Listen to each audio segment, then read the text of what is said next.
Hey, Chance, Dirty Mac, thank you. Sorry about that. I've been sitting there talking to myself with no audio. It's a Sunday. Anyway, long story short, getting back around to it. Uh, this right here is an impromptu setting. We were initially going to do this on Monday, but all the players were available today. This is the top four ranked players currently, right now, getting to play in their pod. We had two pods yesterday, one more pod on Wednesday. Today with me, I have Josh from MTG Marketplace. He'll be coming on as soon as he gets his audio set up. You'll also see the red, the Blood Moon, that is Plasma Beam, or Ernesto. He'll be joining me as well as soon as he gets situated and ready to jump in. Until then, you have my beautiful face as always to entertain you. We have three Timnacroms in this pod. This is going to be a very interesting thing to watch. So, looks like we're completing up the die rolls. What I'm going to do is I'm going to switch over to the... Okay, looks like we're getting into the first turns. I need to change my... scroll. Boop. Okay, Mulligan, let's see, Killstar's mulled to 5. Looks like Dameron Rowe went down to 6. Starting off with a Tundra.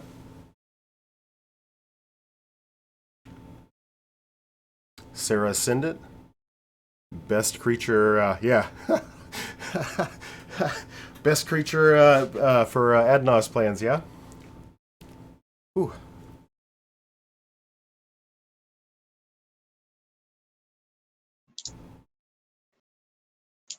So I guess with a pod with 3 Timnacrom players, do you think that turn order is going to take a huge precedence in who comes out at the top of this match? So I was just thinking that. I didn't have an idea of how to articulate that, and the reason why I suspect that to be true is because Killstars went down to what was it, 4 or 5 cards. So he mulliganed heavily to get to something that would be advantageous. So yeah, we have the fish represented by our Kess player. So this could get well, where you speculated it could get interesting. This might be the thing that slows it down slightly. So it's hard to know. It's hard to know. Yeah, I could see a slowdown. I could also see Sarah Ascendant just going directly at that Mystic Remora, directly at Kess. Player As that removal would be the is perfect yeah, threat. Yeah. yeah. Player removal is object removal, permanent removal.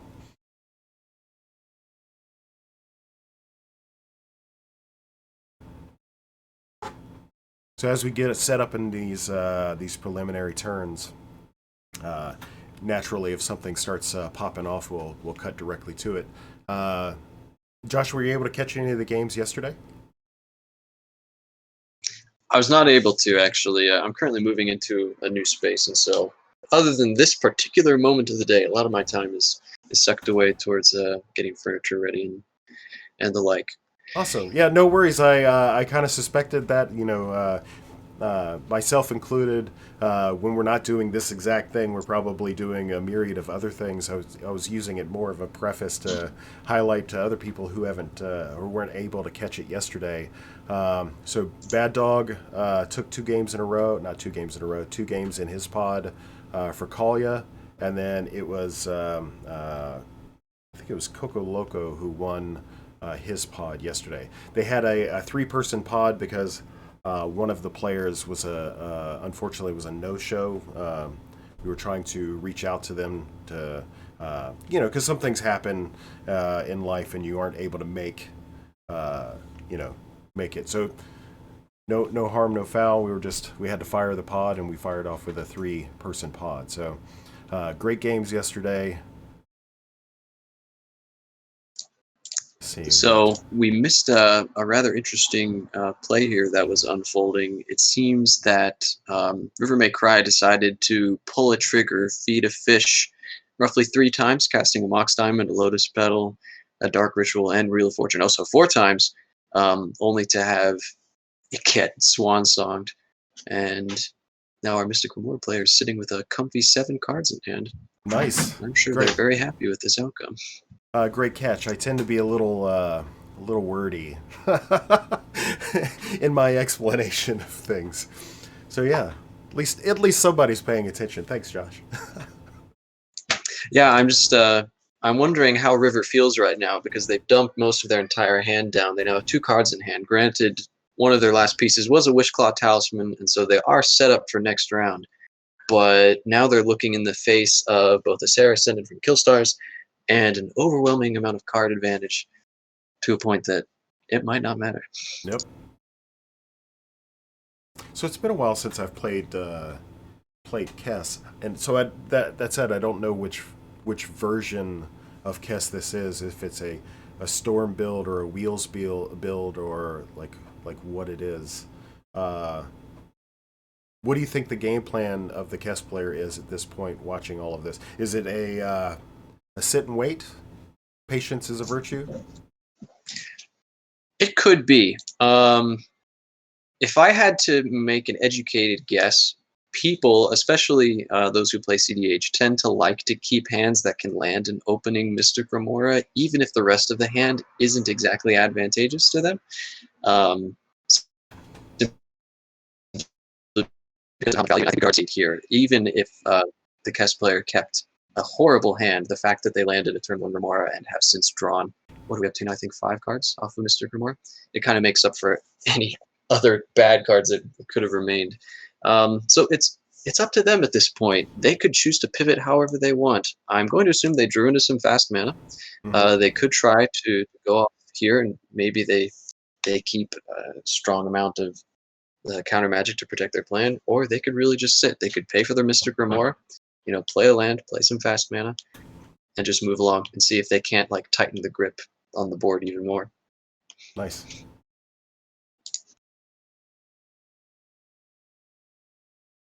And it seems my prediction was correct, and that Sarah Ascendant did go right at Kess. The Mystic Remora turned out to be such a pertinent threat that they can't help but turn that sideways. So interestingly enough, so Dan Monroe and Killstars, whether or not they had something in their hand or not, it's hard to know. So yeah, the Remora gets paid for, but they left up open mana in anticipation, perhaps. 10 cards.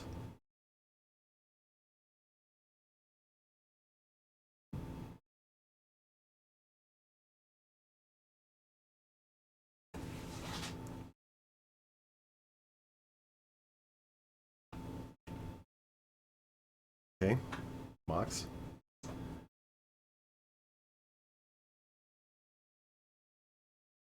Yeah, so there's the fast mana that we speculated about, and they did choose to pay for the Remora.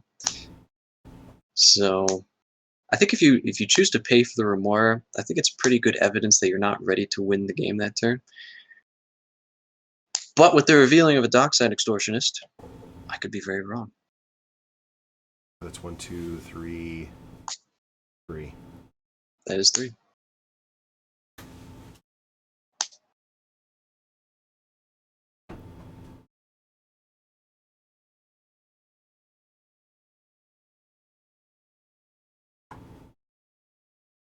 Okay, so hide. The value Dockside into a pass. Yeah. Yeah, hide and watch. That's the strategy. So it's been a while. It's been a while since I've piloted Kess. When Roger Silas came out, I decided to make the change to something a little bit more fast. I have played with that for about a month and a half now. So it's a little too on the end of the branch for me. So I want to do something else Grixis, but I'm not sure if I want to go back to Kess or not. So I'm kind of biased. A long time ago, there was a particularly notorious pilot and brewer named Reverse Mermaid, and I used to pilot his old Geneva list. mm-hmm. And so with the introduction of Bounce Geneva that was created by Scotty Knows MTG, I've actually been looking at that as my potential Grixis alternative. Nice.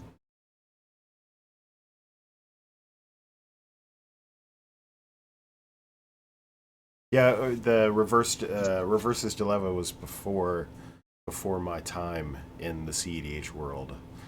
So I love hearing. It's weird. I'm the guy with the gray hair, right? But it's nice hearing that some of this commentary is like, yeah, you remember the olden days? When no, no. Let's see. How long have I been playing or been involved in the CDH community? Yeah, probably coming up on about 7 or 8 years now. So I've gotten to see quite a lot of changes over the course of my experience here. Yeah, probably Good changes, fun changes. for me, like active in the CDH community, like about a year. My first introduction to it, I was an old 1v1 Collia player that converted over to a multiplayer pod Collia player. Got in cahoots with Bad Dog. Good, bad, or indifferent. And just basically worked my way into CDH via Collia as the conduit. So from there, I just started branching out.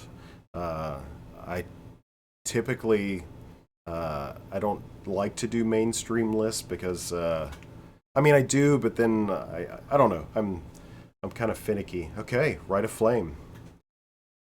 Ritual means because that was a brainstorm into a Rite of Flame, correct? Yep. So River May Cry is single-handedly fighting world hunger and feeding Mystic Remora as much as they possibly can. But Dockside Extortionist. So let's see. This will be a Dockside Extortionist into what they're probably hoping for a Crom. How many will they be getting off of this? 1, 2, 5, 6. Looks like 8. 7. Is there an 8? So 3 treasures. So that's 5 from Kree. 1, 2, or 1. Okay, I use the counter on the Wish Claw as a number. Damn you, digital cards. So this does look like they have chosen to go help Crom. Not a bad idea, by the way, because I'm sure that Crom will begin to accrue his own value over time. My only concern with this is that because there is a Mystic Remora in play, I feel like the other two tables, not the other two tables, the other two players at the table may not be incredibly willing to... It wasn't even a Crom, it was a Timner. They chose to go for Timna. Also a really good pick. They really only had 2 choices, so I won't... Can't really judge them one way or the other. Oh, it's because they had the bird token. Okay, that was my bad. I did not notice the bird token. So they do get to turn this into immediate card advantage. And we are seeing an EOT Intuition. Oh my goodness. And an opposition agent comes out from our quest player. That is devastating.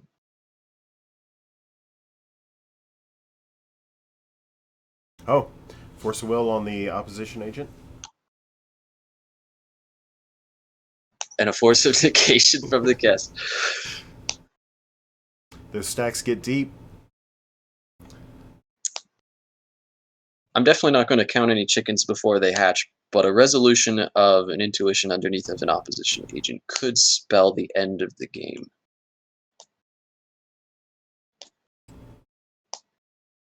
But it looks like the rest of the table is not in the mood to lose, as River May Cry decided to use their one draw that they got off of their bird token, which happened to be a Tainted Pact. And with their 2 remaining treasures, they are going to dig for answers. And ooh, do they get to stop on Mindbreak Trap? They don't even have to go very deep if they do that. Refresh my memory. What the traps are usually in case. 2 spells are cast. Okay. Yeah, it'll exile the entire stack, according to what they choose to pick.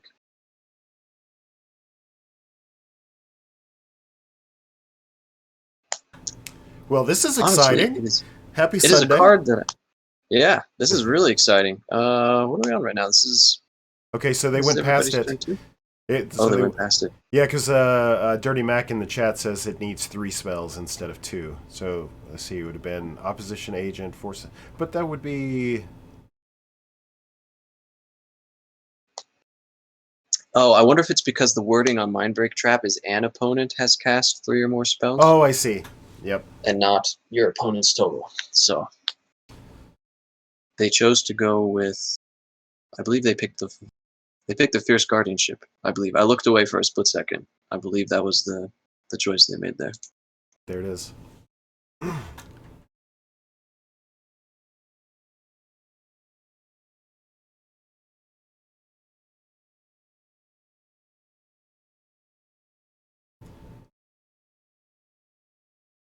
So countering the intuition.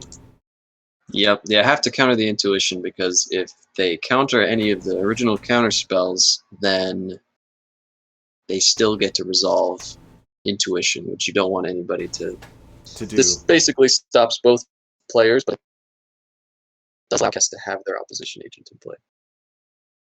Which is easier to deal with later on.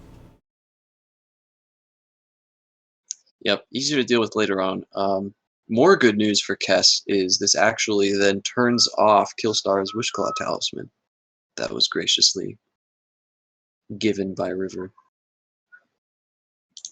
So once again, Kess is sitting in a really comfortable spot moving into turn 3.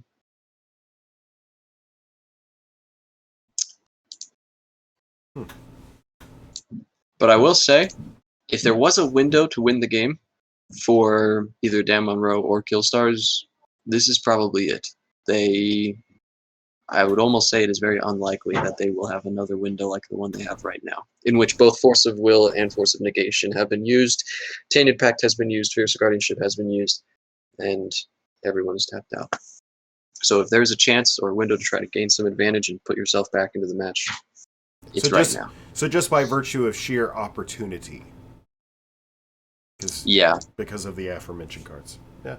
Opportunity but cost. to add kind of I don't want to be downer about it, but to add a sense of even after their draw step down, when I was sitting only 3 cards in hand and Killstars at 4. So it depends. If Killstars has a land in hand and is able to get Timna into play, they will be able to draw a card off of Sarah Ascendant hitting somebody, which is good, and that would not be terrible. Oh, but it looks like we are getting an end of turn Sonic Rift, going after the opposition agent so that they can turn back on their Wishclaw Talisman. Smart.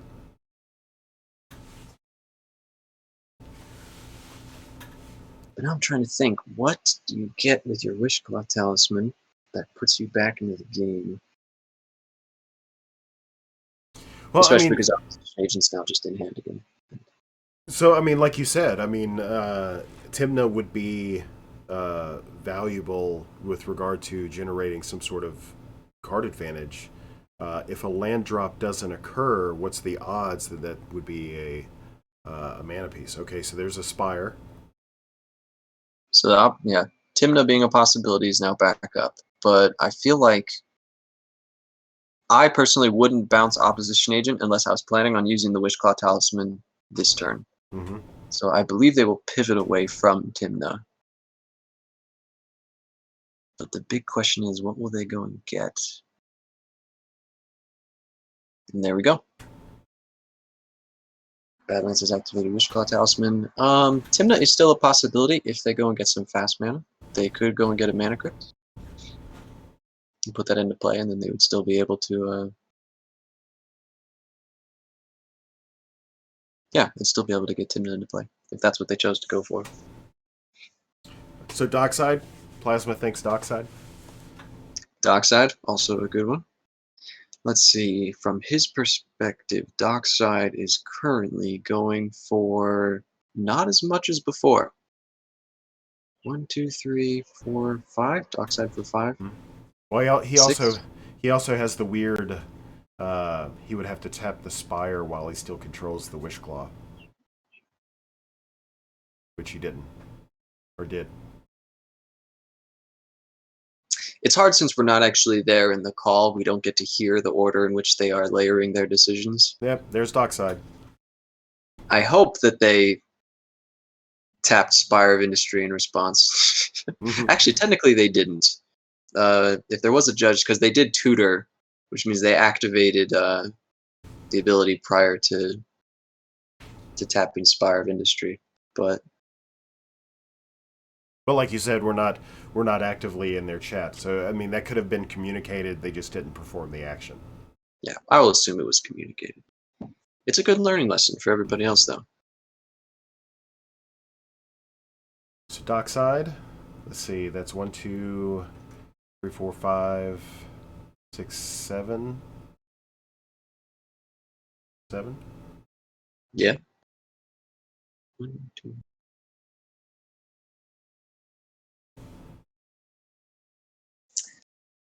We have finally seen our third dockside of the game. As one does, as they say, right? And almost comically, by giving Dan Monroe the Wishclaw Talisman, assuming that okay, so the Time Twister will end up getting rid of the opposition agent. Hilariously, I assume we will see actually dockside number 4 here pretty soon. Because Time Twistering away Kess's opposition agent turns back on that Wishclaw Talisman for Dan Monroe on the next turn. So that was the tutor. That was the tutor target, probably. Most likely, yes.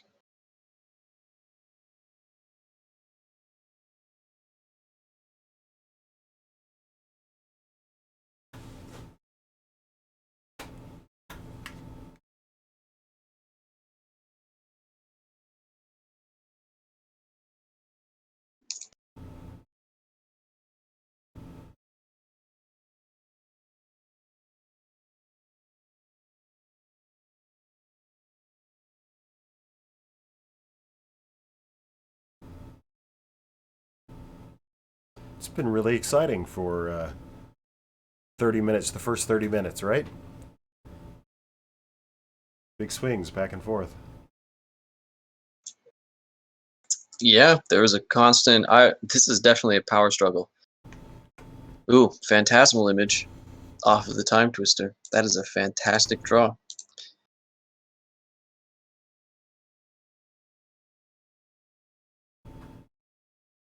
So we will go up to 9 treasures total, I believe. Better lucky than good, right? I mean, that's kind of it. That's what it boils down to at times. You know, Well, I not had to deviate too much from the topic, but there's you to get into CDH, you have to accept this idea that there is really only a fair 25% chance of you winning at a base, of course, not taking any other factors into play. And so sometimes luck does get you there. Mm-hmm. I found as a case study. So, like a little history for myself. I was an Army intelligence analyst for 12 years. After that, I became an anthropologist doing archaeology, what have you. I've studied humans for 25 years because they're fascinating creatures, right? So, the number one component that piques my interest with regard to CDH is player skill. You know, how, there's a ranger captain. So how an optimal player can take a suboptimal deck and just pile it to a win. I've seen that a million times. So imagine what they can do with the most optimal deck, right? So, okay, so the Ranger Captain gets the, what was that, a Girfer? Hope of, yep. Yep, that was a Hope of Gufer. So that's kind of where my interests lie. Like I recognize I'm not the best player. I'm not. Is this game? Oh no. Well, yeah, Kodo probably not yet. I recognize my own skill sets in the fact that I am not like I'm never going to be a spleen face with regard to like uber accurate plays. I'm never going to be like a world famous brewer, and that's okay. I like studying how these players are interacting with this thing, and then bringing that to the larger audience, which is kind of where I'm at right now. So now that I've rambled again, so getting the Ranger Captain, obviously a silence on a stick, is probably uber important in a future turn. Swinging in with the Sierra Ascendant, as you were speculating earlier. What do you think the Hope of Giripur is? I'm actually questioning that myself because Ranger Captain Avios is Silence on a Stick. Hope of Giripur is Silence on a Stick 2.0, Colorless Edition. After and now they're combat. doubling up on that. The big thing is that Hope has flying. Sarah Ascendant also has flying. Killstars has moved into the 50 health range. And yep, this is where... Okay, so my big question here was why didn't they cast Timna prior to all of this? But now the answer has been revealed, and that's that by going up to 50 life and resolving a Necropotence, we potentially start to see... Kind of remember how I was talking about a window? Like they have a window right here. Both Dan Monroe and Killstars have a window. Let's try to take something here. By resolving a Necropotence at 50 life... Oh, Swan Song. There we go. The risk of a Twister.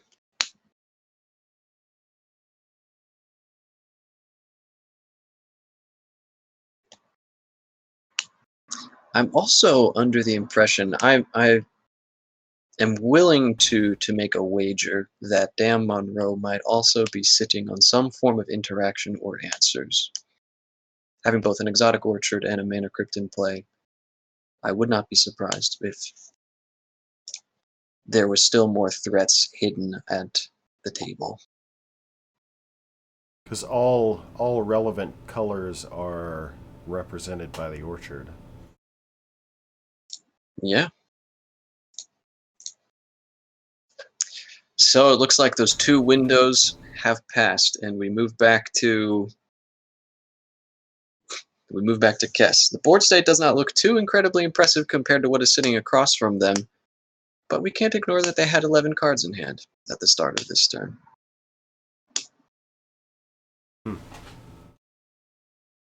There's a Git Probe. I guess if you were in Kess's position right now, who would you Git Probe?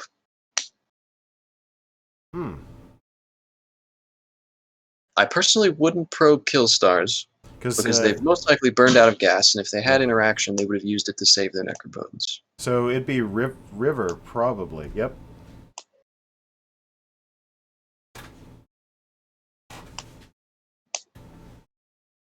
Although, based on what you were hypothesizing earlier about Dan Monroe just kind of hanging back with a full grip, might not be a bad... I guess it very depends on what Kess's plan is right now, if they plan on trying to take over the game again. If they intended on taking over the game again this turn, I probably would have Git probed Dan Monroe, just to make sure that I was safe to try to go for it. Considering they didn't do that, and they're more concerned about the next player who's untapping after them, we might see a more passive turn, where they just want to accrue value, maybe just sit on their 7-card hand. They're going to end up discarding down. At least that's my prediction. That's my analysis. Which I find fascinating, by the way. I can tell any commentator that comes on and can iterate like potential lines and have an effectiveness with their predictions and what have you is an artifact of playing so many games and their exposure to this thing. I'm fascinated by it. So just kind of fangirling over here a little bit. So forgive me. It's fine. This is a fantastic game to watch. I love interactive matches of CEDH. They are both entertaining, and you get to learn so much about player choices when you watch them. Mm-hmm. It's great. And there's always this kind of... It's It's like a roller coaster. There are these ups and downs where like you think a player is there. They're like poised, they're ready. They even think they are ready. And then someone with just one land open on the other side of the field, casts a swan song. And then you're back down to the bottom and the game continues. It's a lesson in adrenaline.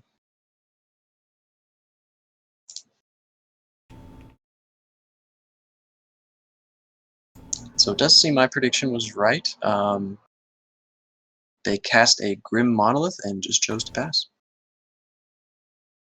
discarding a Reanimate. So obviously they had nothing in their graveyard to use that Reanimate for.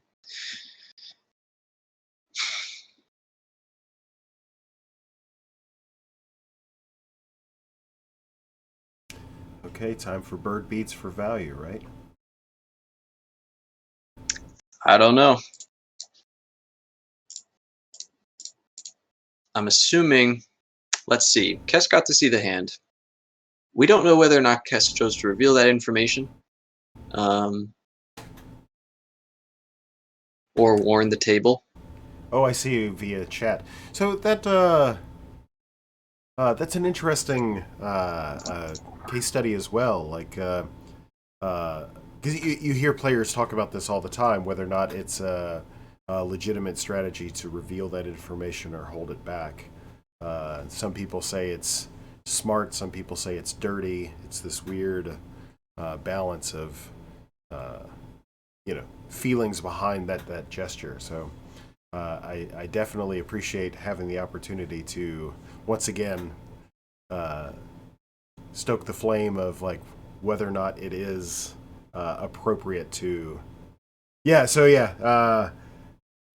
Chance, a cluster duck of politics. Very nice.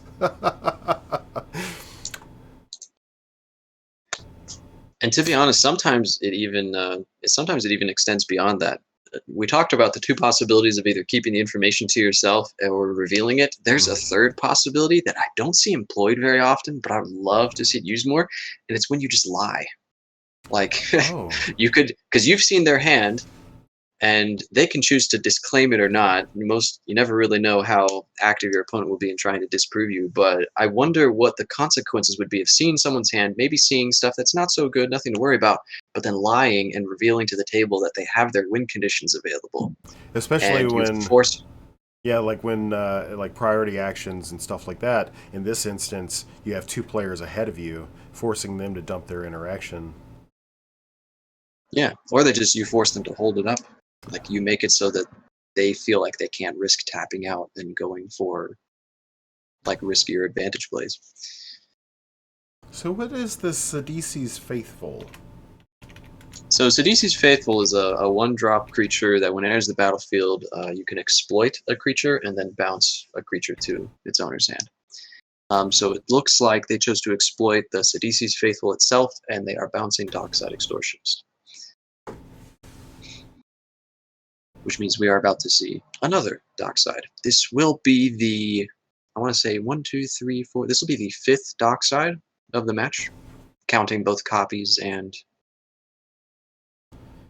1, 2, 3, yeah, 4, 5, 6. Counting copies and recasts. This will be Dockside number 5. 8, 9. I have 9. Sorry, I meant like the 5th resolution of a Dockside ETB trigger. Yeah, I was counting the treasures. 9 treasures, I think. 1, 2.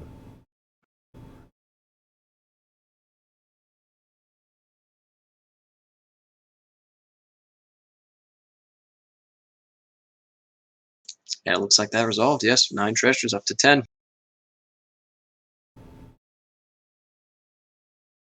So yeah, Dirty Mac brings up something in. I mean, it's something that I've heard 100 times at this point. How the meta is so warped or defined by Dockside.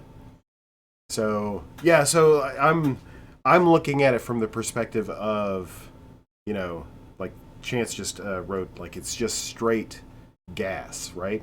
It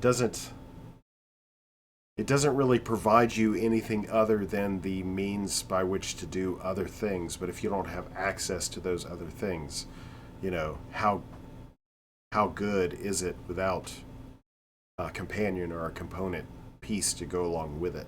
So, your thoughts, sir?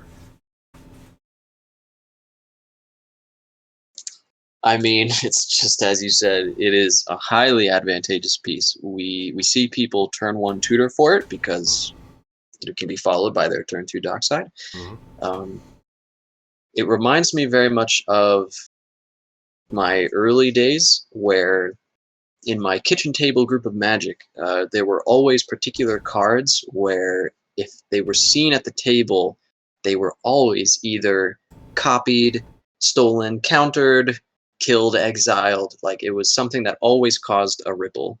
And just like Chat said, just like Dirty Mac said, like CDH is warped by it, matches are warped by it. As soon as it lands, there's ripples. Like if one dockside lands, then everybody else is like, well, I have to go get my dockside because now there's more treasures in play. Mm-hmm. But then you see things like Twin Flame, Phantasmal Image, other copy type effects. I even think some decks will play Phyrexian Metamorph depending on what their combo lines are. Like all of these copy effects that take advantage strictly of dockside resolved on the table.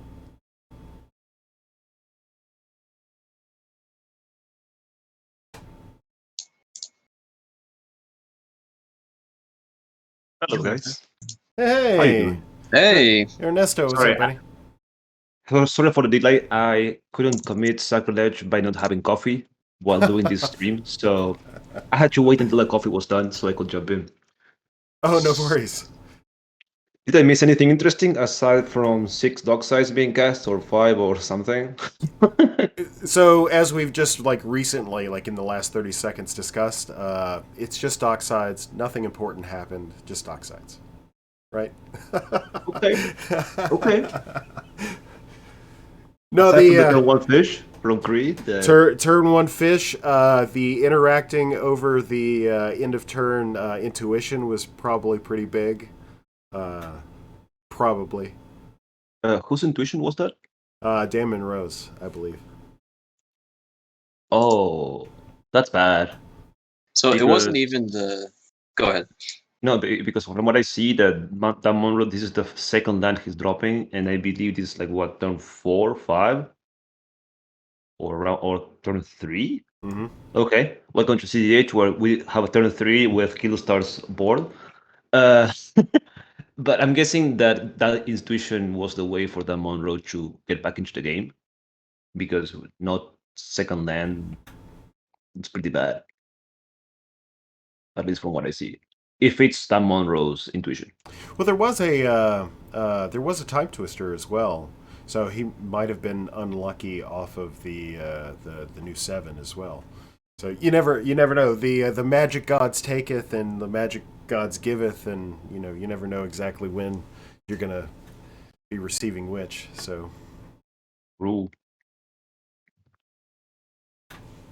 So it appears that Dan Monroe once again tried to put themselves back into the game by activating Wishclaw Talisman, and through sheer luck, Opposition Agent was once again returned to Kess's hand, either by the wheel or by just sheer value. We are back to. This entire game is basically turning into Dan Monroe versus Opposition Agent, yeah, and it is an impressive 1v1.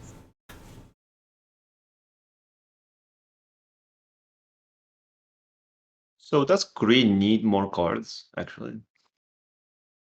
Or does he have everything he needs? From the past couple of turns, he seems to be adapting the playstyle of just draw go. Mhm. So I do not feel like he has everything he needs. The last time he had to discard down, all he discarded was a reanimate, played some mana rocks, just kind of sat. So that does seem to be the game plan for now.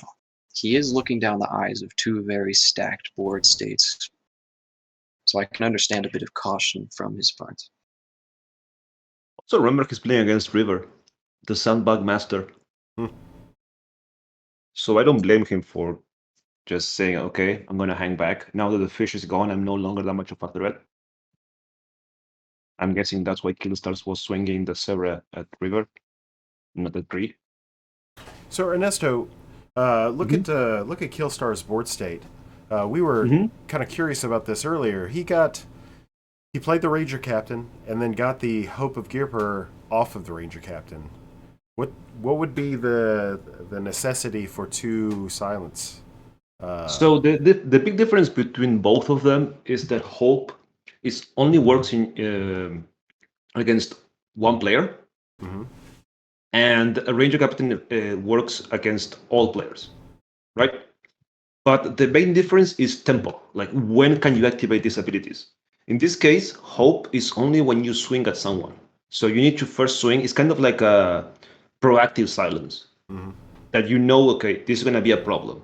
So in that sense, hope is going to be like, okay, I don't want this person to cast anything until my next turn.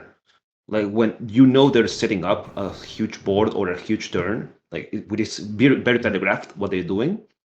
In this case, you can say like, oh, hope you're not going to cast anything. And then in your upkeep, you can say, okay, in my upkeep, ranger sack, silence, uncounterable. What are you going to do about this? And then you can go for it. Okay. It's kind of like that difference. Ranger Captain, it's also a redundant piece of silence that, as I said just before, it's uncounterable. But the big difference is hope is kind of like a proactive. It's like a slow you down more thing. So that does highlight something that I didn't think of previously, and you said it right there. Like we don't have all the information because obviously these guys are sitting in a pod together and they're talking, and you can gain information or glean information based off of the things that they're doing and the things that they're saying. The concert between those two things. So hope would be used in an instance where Killstars is. Trying to, or senses that some person is just accumulating combo pieces and they can proactively stop that person because it does stop them until your next turn, or Yep.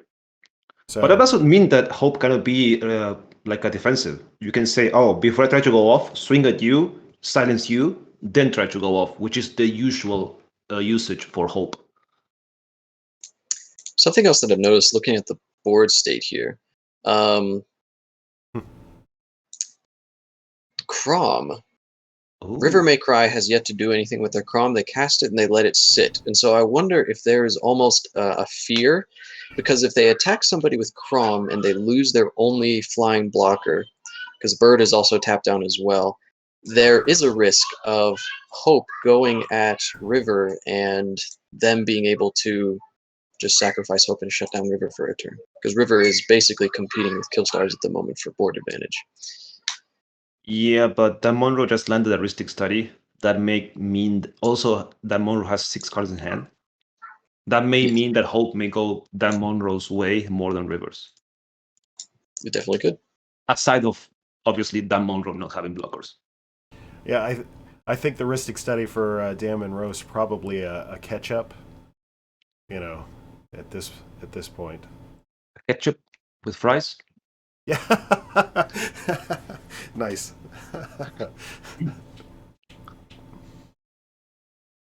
Okay, so this is Timna from Killstars. I'm guessing that bird's gonna be productive.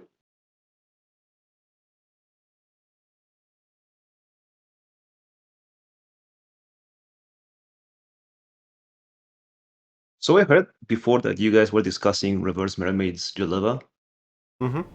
and that deck was something else. Any deck that can play effectively Thousand Year Storm, yes, I'm all for it. I am all for it. It really was such a blast to play. I really liked getting to watch the updates as Reverse. I don't want to say they got crazier and crazier.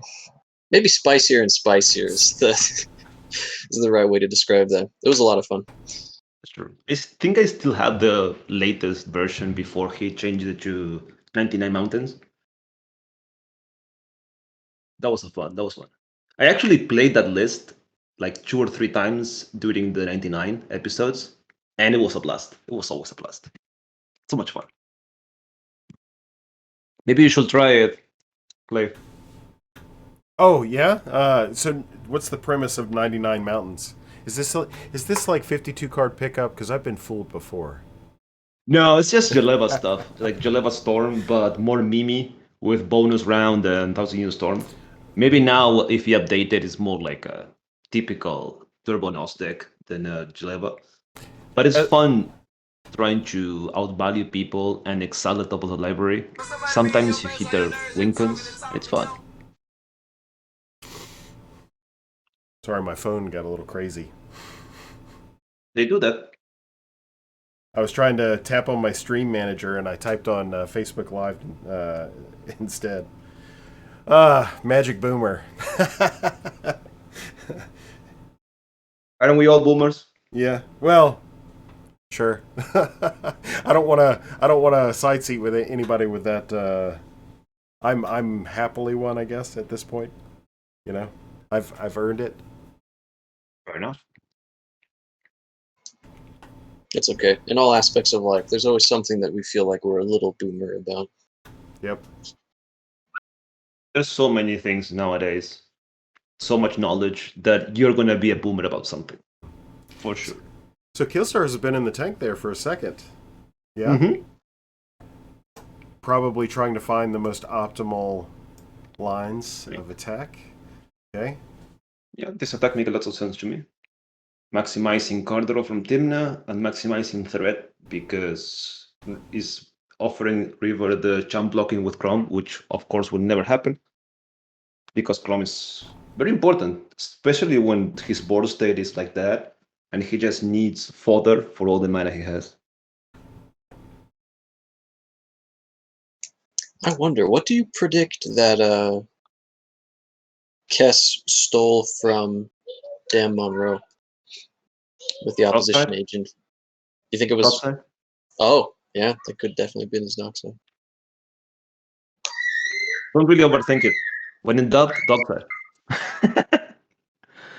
I've been saying that Dockside is much better than Black Lotus in this format. And at this point, especially when this game as proof, I don't think it's a hot take, personally. Mm-hmm. I don't know what you guys think about that. Because the idea of the dude that can be recast multiple times, it's only 2 mana, makes plenty of mana of different colors, which Black Lotus only gives you 3 of each. I don't know. What do you guys think about that one? My take on this. Not to mention there are more tutors for dockside than there are for Black Lotus. True, but here we have a whole breacher from River to stop Killstar's card draw. Oh. If only Timna wasn't a May paid life. Sol Ring and Crypt are better than Lotus in cEDH. Huh. I don't know about that one. Because if you compare Jewel Lotus is pretty busted. Mm-hmm. It is pretty busted. In the right deck. In the right deck. Yeah, like, would you say that LED is a strong card in cEDH? Is it stronger than Sol Ring and Crypt? No, because it has the downside of nuking your hand. But if it didn't have that, would you consider it stronger than Sol Ring and Mana Crypt? Well, I can justify LED, your argument about LED in a different way. LED didn't really become relevant again outside of Bomberman until last year when Breach was printed. So without an effective way to mitigate the loss of your hand, LED wasn't really all that good. You needed a mana sink via the Bomberman lines to be able to make LED worth it. Now with Breach, like you don't need an outlet. You just have that natural negation of the downside of LED just baked into it. So I was actually reflecting on what you said about Dockside. What's interesting to me about Dockside is it's a 2 mana rare that has the propensity to create permanents. Like treasures are permanents. So not only do you have the effectiveness of the mana that it generates, but it also, like in other contexts where permanents are valuable, or so what I'm getting at, I guess, is that casuals don't really see Dockside as a problem because they don't play the same way we do. We don't abuse Dockside. Well, sorry, they don't abuse Dockside as we do because of how the board states that we have played a lot of fast mana, and fast mana plays into Dockside. And it's kind of like an inbred meta like that they just feed each other. But see, that's the thing. Yeah, we were discussing this later. You guys were discussing this. That each Dockside feeds another Dockside, and so forth. Just it's a runaway effect. Yep. Yeah, pretty much. So I'm really curious what the game plan is now for Kree. So Kree has resolved a Phantasmal Image as a copy of Ranger Captain of Eos. If I was Kree's opponents, I'd be concerned a little bit. Let me do a bit of research, see what Kree can get. Because it might only be a few targets. Oh, there's I actually no don't think. Yeah, there's no targets. Yeah, they didn't reveal anything. It's just no target. I moved It's to all 2 costs. I see a small problem here developing where Killstars and Kree both have Ranger Captain of Eos available. If one of them tries to go off, the other Ranger Captain will be popped in order to prevent them from doing so. And maybe why Chris played the image copying the Ranger to keep in check Killstars. Because if I'm Kree right now, I think the game is slipping from my hands. Like, I'm behind in mana, I'm behind in board. Unless, like, his hand is godlike, I'm saying that Kree and Dan Monroe are behind right now. Obviously, Dan Monroe is the one most behind. But if you compare, like, Killstars and Rivers board states, it's just too much for the other players. How much longer do you think until Sarah Ascendant becomes the MVP of this game? And the game just devolves to that point. Well, I mean, okay, go ahead. No, go ahead. Okay. Well, I was gonna say, had that Necropotence resolved, we would have already claimed Sarah Ascendant as the MVP of this game, because that would have provided a massive advantage, card advantage to Killstars. So we're already there. We might as well just say that Sarah Ascendant's definitely put in some work this game. One Sarah Ascendant, yes, has done a lot of work. Basically negated a NOS from 3 players. Which, for 1 mana. I will, any time of the day, I will just sign up for that. Saying, like, you can't play a NOS this game. For 1 mana. Why? Sure.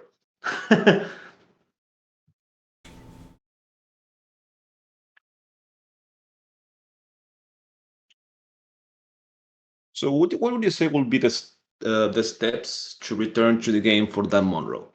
What will he need to do to come back? Consider there's a Hull Breacher, which stops the Rhystic Study.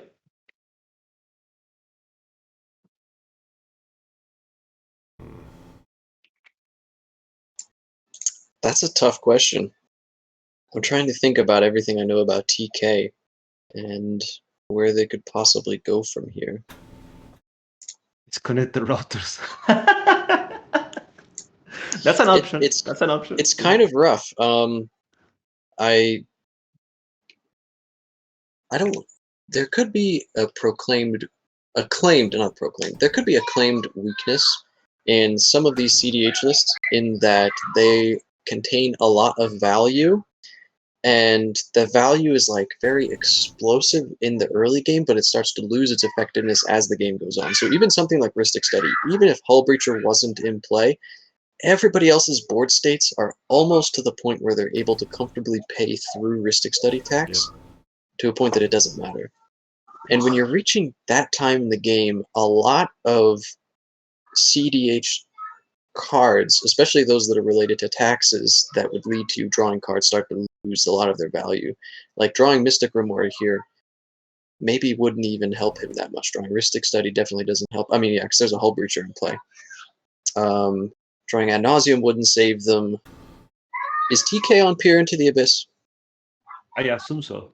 And Pita with Hull Breacher is it's Seems not the really bad. smartest idea. It's not the best idea. So they do have 6 cards in hand. I won't put it past them that they have something that they could do, but they're so far behind to even begin considering that something like removing Hull Breacher and then casting Pita could be a thing. No, River casted a gamble into an Oppo agent. Oh no, River. Oh why? yeah. Oh no, River. I saw the gamble. I didn't even think about the Oppo agent. Once these Yeah. once these board states get convoluted like this, it's really difficult to remember which interactive pieces are extant and which ones are gone. So I guess they just gave a free card, and if they needed any combo piece, well, now they have it. hey, looks like There we go. there we go. So at this point, River needs to probably Predator's Grasp someone else's fish to win.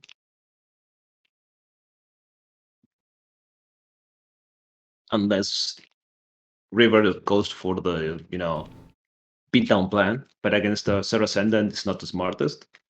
I mean, can you raise the Zero Ascendant? So what are the odds that since Kree got the Oracle, that Kree has Tainted Pact or Consultation in hand with counter backup? Oh, it's high, but the problem is there's a Region Captain. Oh, how does that layer? It actually doesn't cause too much of an issue because if they pop, it would turn off counter magic, of course, if they pop Ranger Captain, but they'd have to do it prior to Kree's turn because otherwise Kree will just consult in response to the Ranger Captain activation. Yep. But hey, there's a Void Snare targeting the Phantasmal Image. And Image has a trigger ability when you target it. It dies. Got a second. So, technically, Kree could have sacked it in response. I don't know if Kree decided to do that. It's just a minor thing to do in case River wanted to cast anything else. I don't think it would happen, but my guess is since the turn was passed, that's probably exactly what did happen. He wanted to filter his deck of good cards. Something that's kind of devastating here is that he had Void Snare in hand. If River didn't have Void Snare, but instead had an instant that could have bounced Opposition Agent, they could have saved themselves from the misplay of casting Gamble and OP Agent. But because Void Snare is a sorcery, is that you pointed out when it's resolving. It's like, oh yeah, I have this. When they go to fetch, like it's too late. Void Snare is a sorcery. Like as soon as he casts the Gamble, there's no opening there. No, I mean I know what you mean, but it's when Gamble is resolving. It's like, okay, I have an Oppo agent. You know when they go for the deck, that the Gamble is resolving because no one interacted with it. If everyone passes the priority, like you're done. Also, when you cast Void Snare, you need to keep priority and respond at that moment. If you say a Gamble, okay, and nobody else says anything, Oppo Agent's a static ability. There's nothing goes on the stack. So you can't do anything about it. Make sense? Yeah, that makes sense. It's like when you've reached for your hand. Oh. I don't... Crom? Yeah, but the problem is it triggers when it searches the ability. No, it's not triggered. It's wild. It's just wild. Not this something different. It's not triggered. Yeah, it's a wonderful static effect. Yep. So that's what I'm saying. Like they will need to bounce the opposition agent, keeping priority with the Gamble stack. It's really intricate to respond to that if you don't see it on time.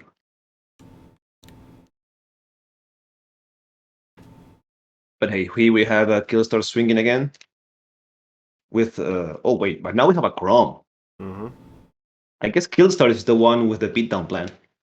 Is he gonna swing with Sarah Sendat as well? Or is he gonna be back on defense? Would you keep it on defense when you're at 55 though? Okay, so there's the I wouldn't. ascendant.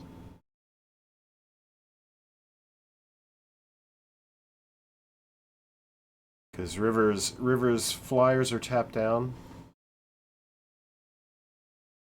Oh yeah, this is the beatdown. Hope is going to Cree.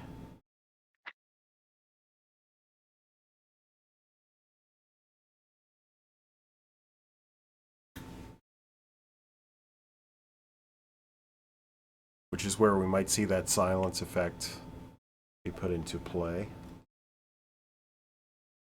The issue, because you could say, okay, I'm gonna help you. And if they don't have it on hand, you're silencing someone for nothing. That's why it's kind of like hope is such a tricky card. Unless, of course, it's just Killstar saying, okay, I have 3 mana. I drew Consultation Fish. Have fun.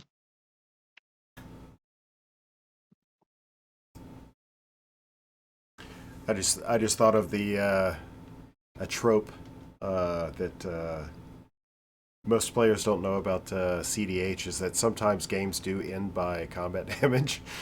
So the beatdown plan, as it were, wouldn't it be amazing? It's rare, but it does happen. It does happen. Mostly with stat sticks that play lots of creatures. And Elish Norn. Or as I call her affectionately, Lady Gaga. Because +2/+2 to all creatures, it's a little damage.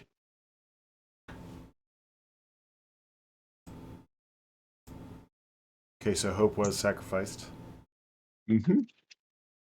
Remember, so this means that Kree cannot cast any non-creature spells, right? Non-creature until his next turn.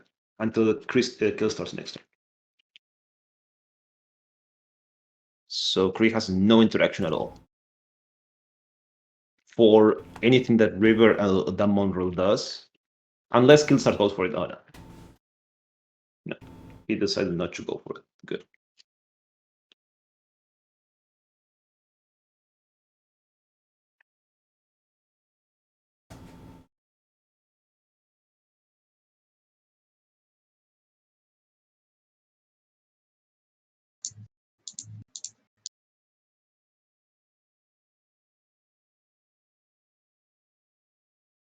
It's real or myth that CDH players can say how much is commander damage without searching for it. So here's the deal. Depends on what commander it is.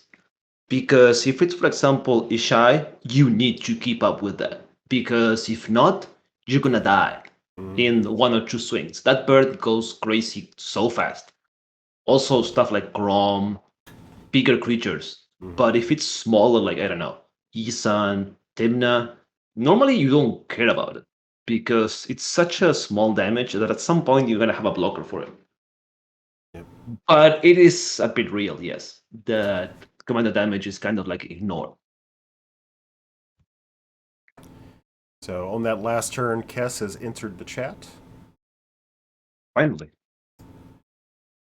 Yeah, that was kind of curious. Although let me look at Kree's graveyard. So probe, preordain, reanimate are the available targets for Kess. Reanimate the image is not bad at all.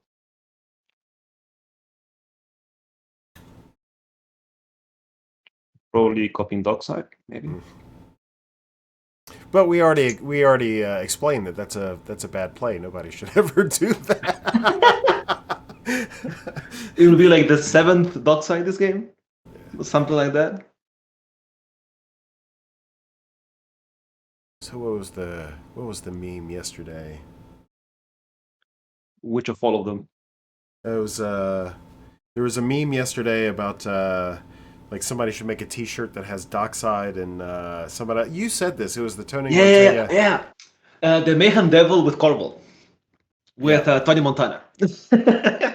So the meme actually should be like a T-shirt that just has all of these docksides overlaid on top of each other, you know, with like a phantasmal image like put in there, you know.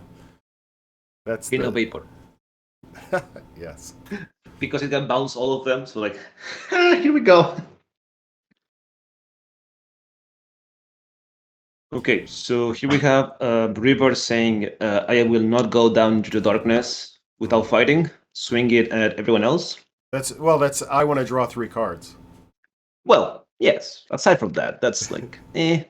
But what's important here is the damage. I mean, it does. I wonder, Start counting though. Yep. has River realized that they've put themselves into lethal range of Killstar's states? I don't think that Killstars would kill River on the next turn.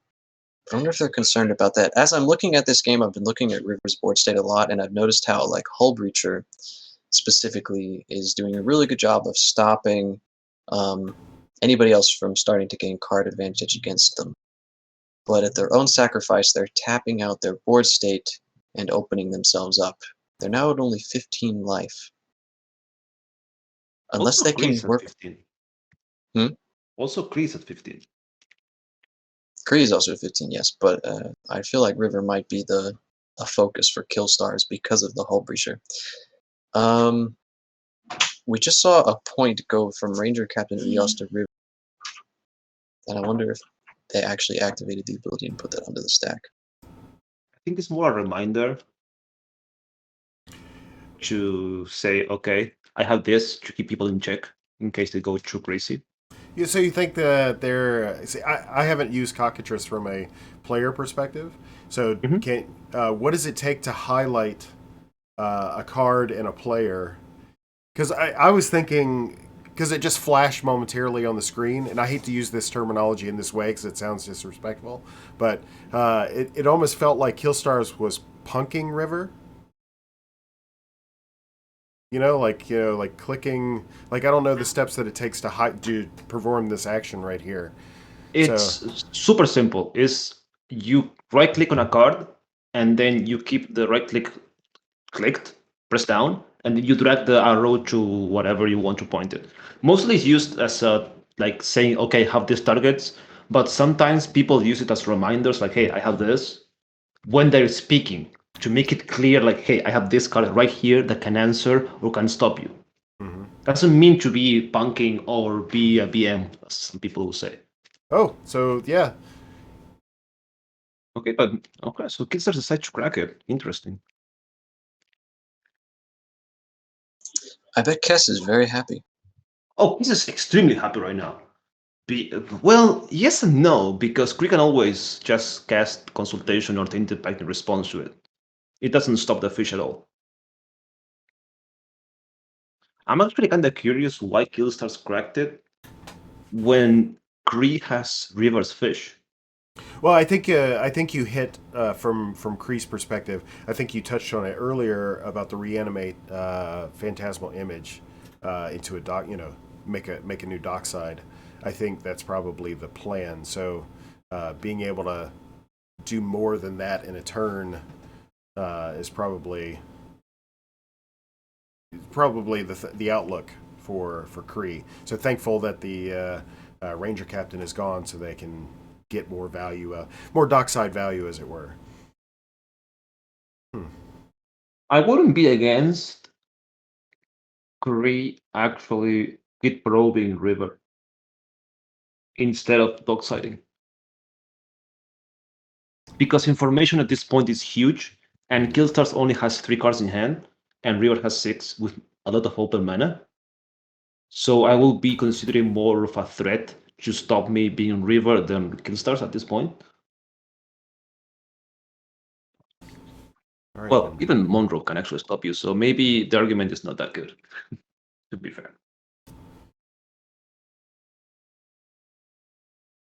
It is something to take into consideration that might happen in the future, that Kree might hit probe someone. 1, 2, 3, 4, 5, 6, 7. 7 mana and 5 cards.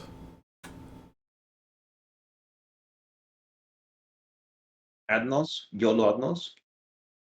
at 21.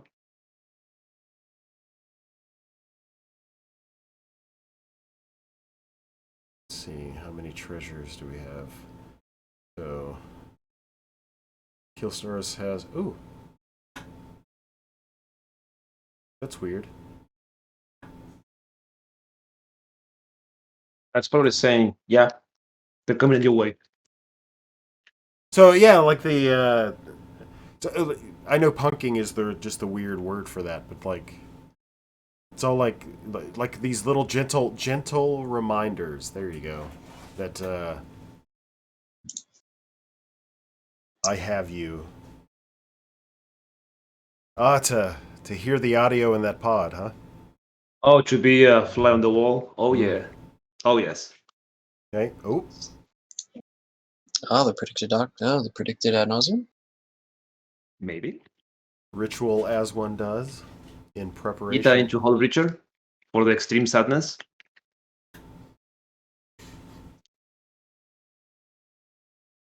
Oh, Necro. Okay. That makes a lot more sense. Mm-hmm. Like, thank you. I'll take that. Oh, that's interesting. That they decided to cast Cabal Ritual into Necro when they probably could have cracked the treasure. With the modern tiles already give you treasures. Yeah, but not at a significant enough rate with people not drawing as much as they would without the Hull Breacher. So he probably wants to... Let's see, plot twist, pod voice chat, anxious screeching.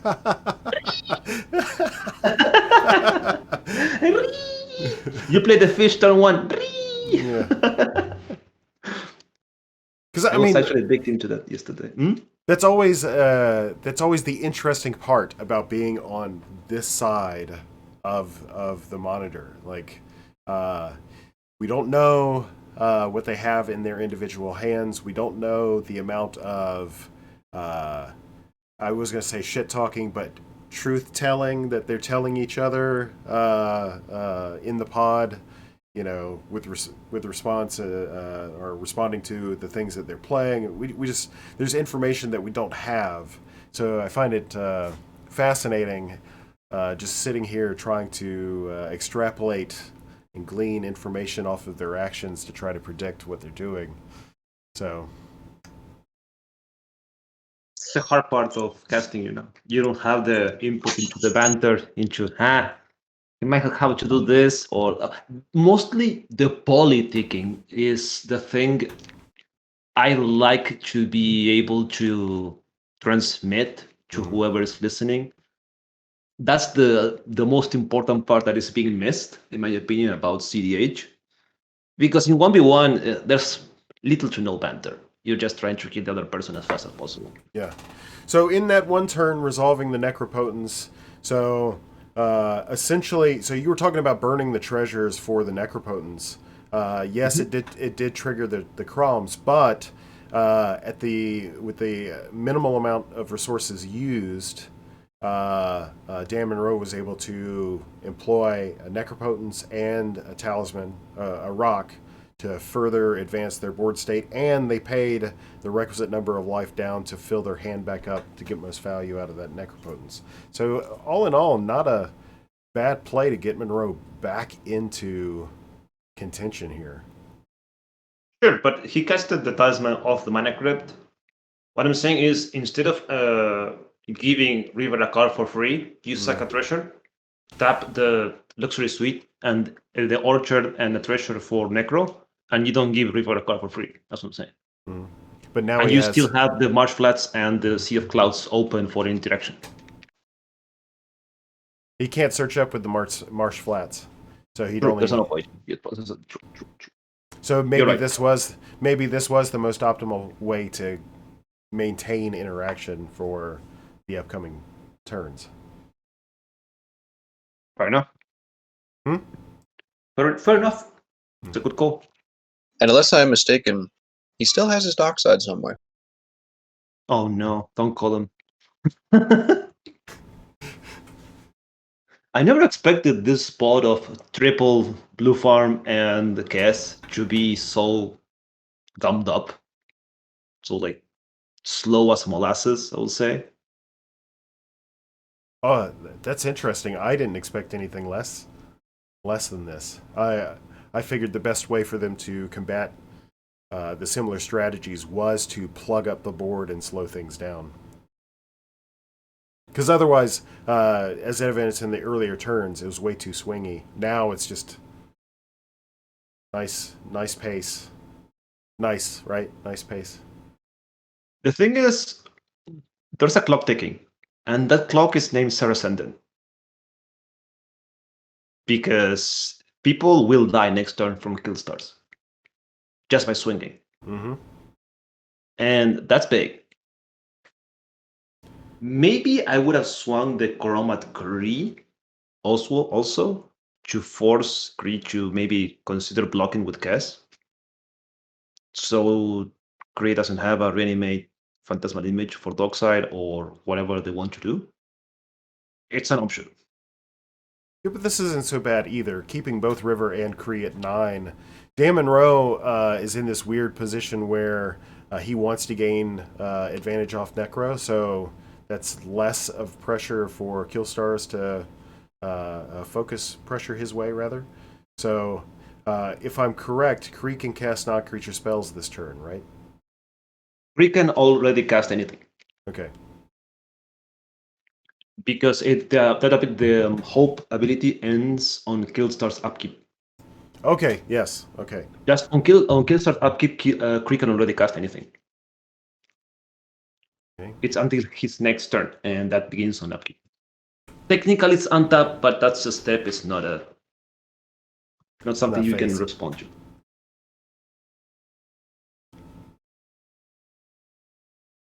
But let's see what Kree turn is. He has a lot of mana.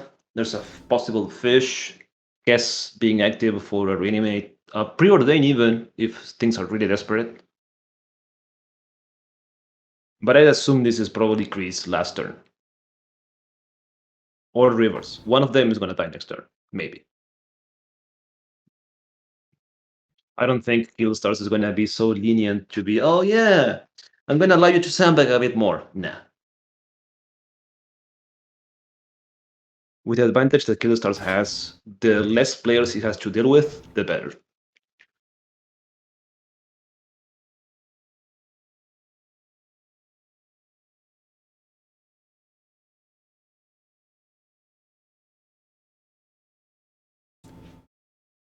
Been in the tank for a second. Might be a hard turn. It is a hard turn. Yes. Would you say that players, when they take longer turns, do you think it's because they have nothing to do, or if they actually need the win here? It's probably it's probably a combination of that plus like examining what else you have left. You know, can you stymie Killstars? Like if you needed another turn, can you stymie Killstars? See, there's the reanimate the Ranger Captain, not the Dockside, like like I was suggesting. I was also suggesting that. But that was before we had a Ranger Captain Ophius in the graveyard and we saw the line. We didn't see that. I feel like they have to respond. Because this is a silence, yeah. Misdirection. No, this is hardcast misdirection. Nice. Nice. What are targets? Hope? It's probably Hope. Or Cities is Faithful. That's a tough call. I think if you want to make Reanimate be completely useless, you just get Hope. Because it needs to do a lot of things. Yes. How does Sidisi's Faithful read? Is it a may or a must return target creature to your? Pretty sure it's a may. May exploit. Okay. You may exploit it. You don't have to. So it won't be that because he'll just exploit his Dockside, gain value off of that. So no, he sacks the Sidisi itself to bounce Dockside. Yep. So it's probably, you're right, it's probably going to be Hope. It's the one with the least value at this point in the game. Because there's no way you're giving Kree a phantasmal image when they can just get anything on the table. Their own Chrome, so they can jump block the Serra. Nah, that's not a good idea. So would you consider Killstars having a Sick Rift and they're sandbagging it really hard? Or yeah, because someone discarded a Sick Rift, I believe. Oh, Kree exiled for Chromox, true.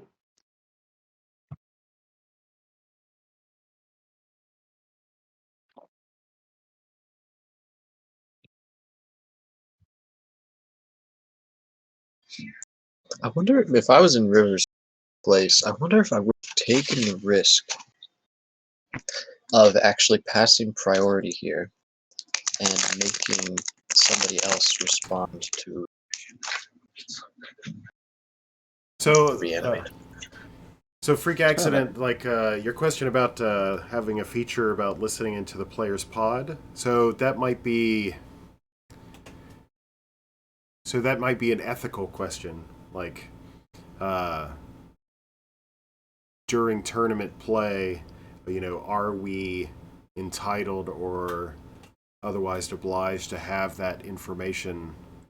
Plus, also, like, from the player perspective, looking at it that way too, like, would you want somebody to have the opportunity to have an unmitigated ear in your conversation, especially when there'd be no indication whatsoever that we were actually listening in, because the feature would be just on and off. You wouldn't hear a clicking or a buzzing or anything like that. So maybe there is a reasonable expectation of privacy within the pod itself, so that way they can feel free to leverage ideas and stuff like that against each other. Like Josh had mentioned earlier about Git probing.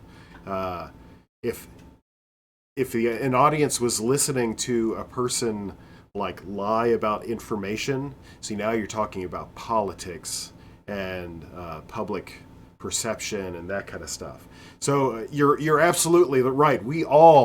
Everybody sitting in these commentating chairs would just love to hear what's going on, but I don't know if we could rightly do that given those circumstances. What do you guys think about that?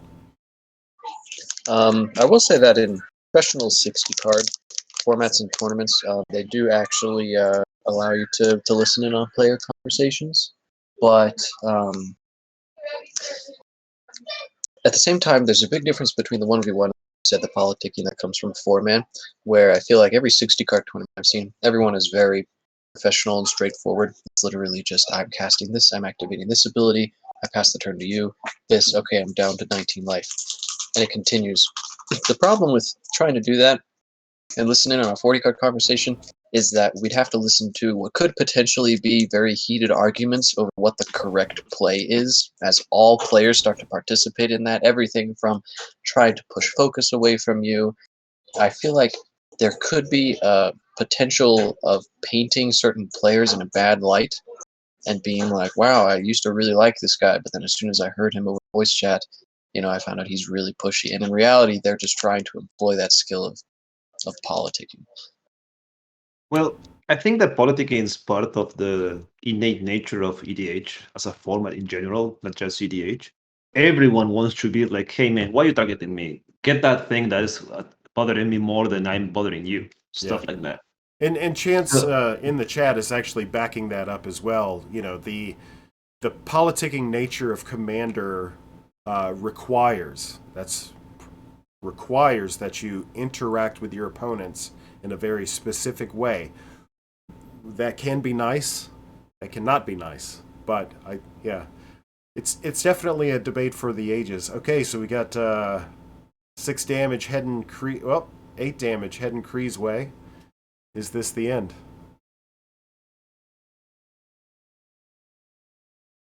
It's 6. Oh no. Oh, that's right. Killstars has have a creature to block. Interesting. So probably the blocks here are, yeah, blocking the Chrome with the Hope.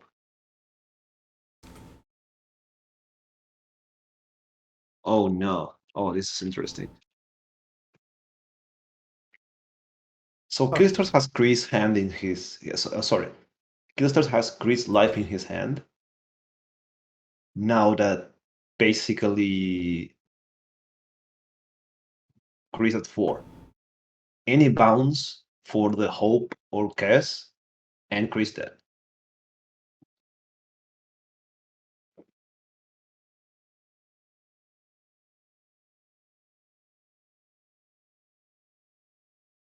Also, running back to the idea of listening to the people, I don't know. There's something about the banter of the games that is so fun. Maybe not on this game because of the high stakes, Mm-hmm. but in general, the banter when it's people that have good good thing going on, it's so fun. Just listening, not even being a part of, just listening to the banter is so fun. I would love it if we could. I feel like there could be potential for maybe like a highlight section. We'd have to have somebody else maybe like already in on the call and they could start recording pieces of it. For example, if we could capture the player reactions to the original, I'm going to call it the first big play of the game, which was intuition into opposition agent into force of will into force of negation into swan song. Yep. I feel like to be able to hear the banter that's happening there as players are either taunting each other or like just exasperated at what has transpired and then show that at the end of a match, I think that'd be interesting, personally. Even the third one sort of sentence will be like, like we're in trouble, guys, stuff like that, for example. Well, I mean, you bring that up, but that was Killstar's first play. Turn Exactly. 1. Yeah, turn 1, like right out the gate. Yeah, beginning the game, here's a 6/6 fly lifelink. Have fun, guys. And as you can see, it pulled its job. Like it did its job.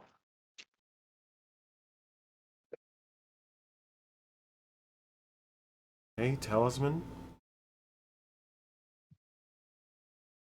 Uh-huh. Grub. Okay. More blockers, I believe. Gum up the board.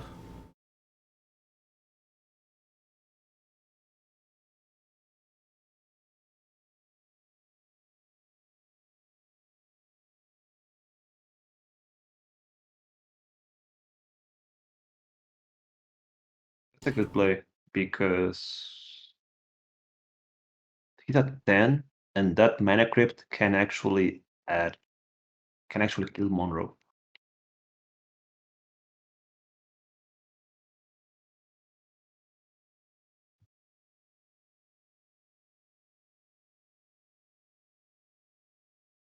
Maybe that listening thing with highlights and stuff can be an idea for next tourney or in the future. Could be something to do. So we're about to move into. Yeah, it looks like he's paying life and he's preparing to move to his end step. Now that we're moving to Killstar's turn, who dies here? 3? 100%? Think Scree? Mm. Yep. I mean, River is dead on board. He's dead on board. It just Killstar says, "You swing at you, you're dead." But Because Cree can survive here, can't he? no, because Sarah and the bird both fly, and he doesn't have flyers or reach. So Cree has 2 flyers right now. Yes, 3 actually. Wrong.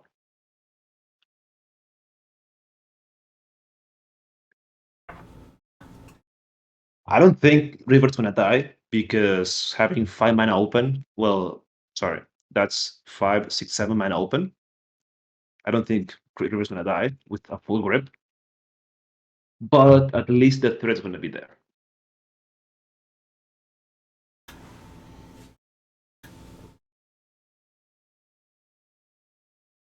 Am I missing something? Cree actually isn't dead here. So Killstars has 3 flyers. He has Crom, Sarah, and Bird. Mhm. Cree has 2. So the Bird will get through and put him down to 2. Because Sarah will be blocked by Hope and Kess will be blocked. Or sorry, Crom will be blocked by Kess and Sarah will be blocked by Hope. opposition agent and dockside can take care of both Timna and one other dockside extortionist. He will be put down to 1 life here. Kree is not dead on board as is. No, I was saying River, not Kree. River. Oh, okay, sorry. I was talking about Kree. Oh. Yeah, that's what I'm saying. Michael's pointing out that River may have a rift, and yeah, that's what I'm saying. Like, I don't think River's dead at this point, but if there is no interaction, Killstars can say, kill you.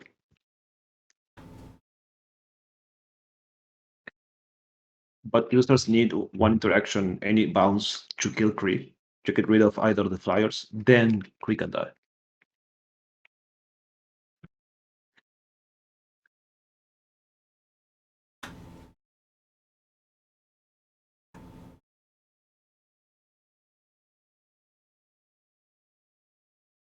It would appear that all creatures have been moved to the front line.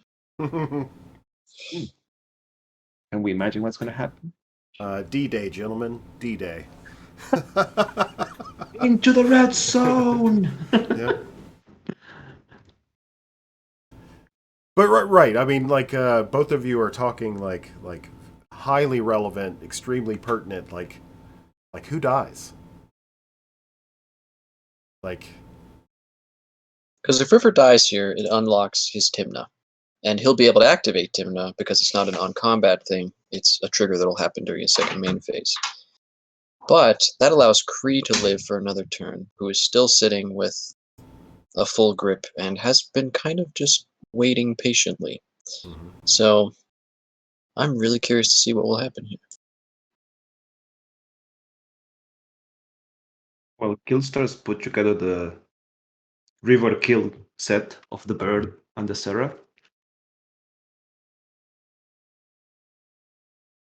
Yeah, I'm also in the same boat, Michael. I don't know how River's going to resolve that rift.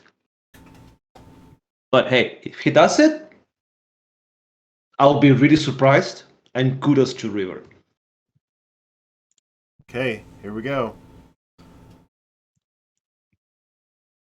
Oh, we're on turns already, also. Oh, for time?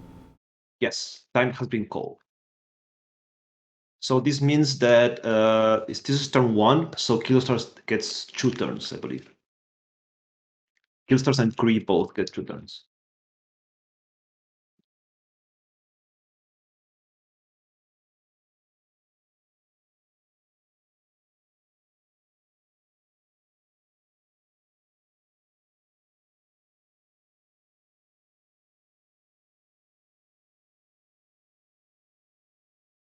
Who would have thought this game would end like this?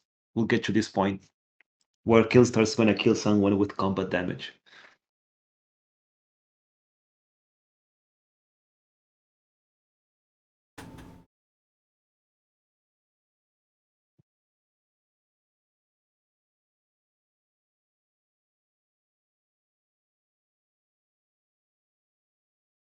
Oh, my bad. I miscounted. Only Killstars get one more turn. Sorry. Because it's turn 1 Killstars, then a full round, that's 4, and Killstars get the 5th turn. Yeah, my bad. Thank you, Chance, for that call. Okay, so he starts swinging at River, forcing River to have interaction, and Chroma Kree, offering the possible double trade. But I'm guessing Kree's gonna block with Kess and use Hope as a silence while trying to go up. It's probably what I will do.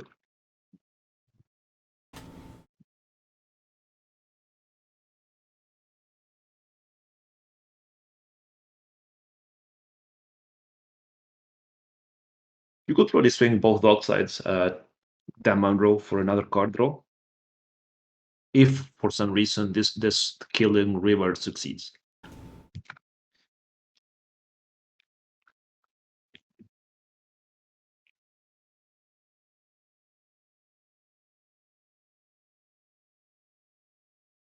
Sitting here waiting with bated breath. You know. We all are. This is the end of the Yeah. game. Yeah.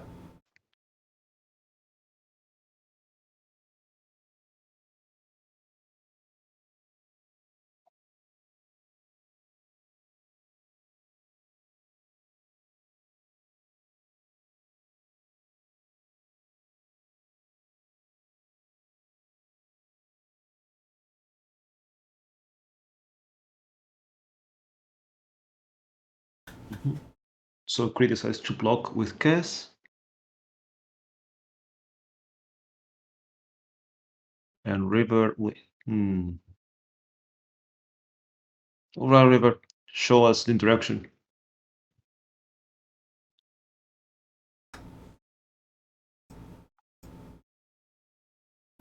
I would not want to be in the position that River is. If River has the ability to save themselves here, I was actually just thinking about this because if River dies here, Kree loses the Thassa's Oracle that was exiled with Opposition Agent. Ooh, yeah. If River saves themselves here, then Kree gets to keep it.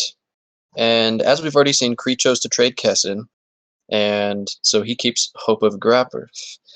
So we're moving into a turn where, because River saves themselves, Kree potentially has a win opportunity by silencing most likely Killstars in this particular scenario, and then going for their win using River's own Thassa's Oracle. It's a really tough position to be in. A very sacrificial lamb kind of scenario. Oh.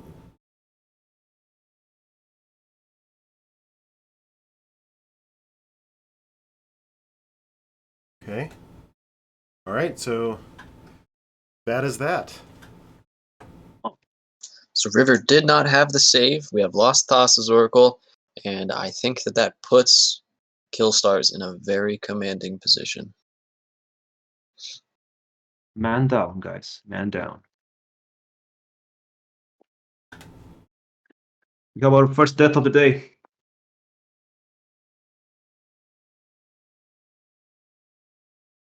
Via combat damage, nonetheless. Yeah. Sarah Ascendant, slapping people.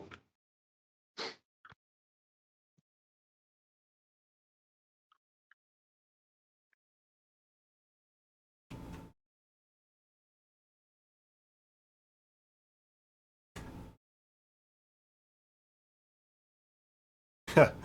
69 life. Nice. Nice. So we're actually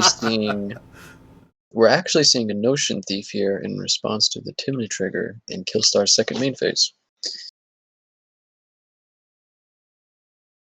This makes sense. And for obvious reasons, there's now a Brainstorm on this deck, as there will most likely not be a good time to use that later. Unless Killstar scripts the Red Elemental Blast for the thief or an interaction.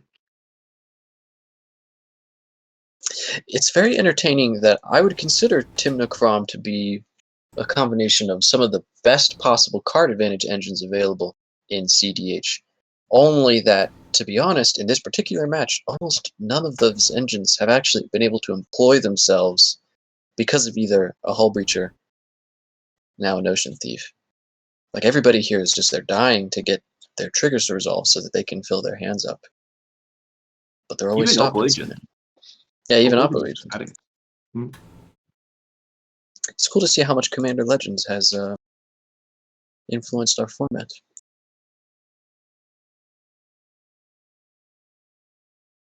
I still think they should have been white, but you know, that's me. At least Breacher should have been white, in my opinion. At least. Oppo Agent being black, it's not. It kind of makes sense. But it should have been like Orso. Oppo Agent and Hull Breacher should have been mono white. But what is done is done.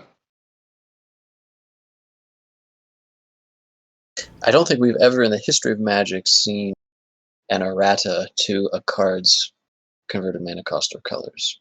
So, you are right. What's done is done, and my poor Tashard deck remains cheated out of two very good hate bears. What we have seen in the history of Magic, though, is functional reprints in varying colors. So you might be okay. And no, wait. What's the Planar Chaos? That's the one that changed the colors of cards. Mm-hmm. For example, Sarah Angel became a Sphinx, a blue Sphinx. Mm-hmm. Could be that.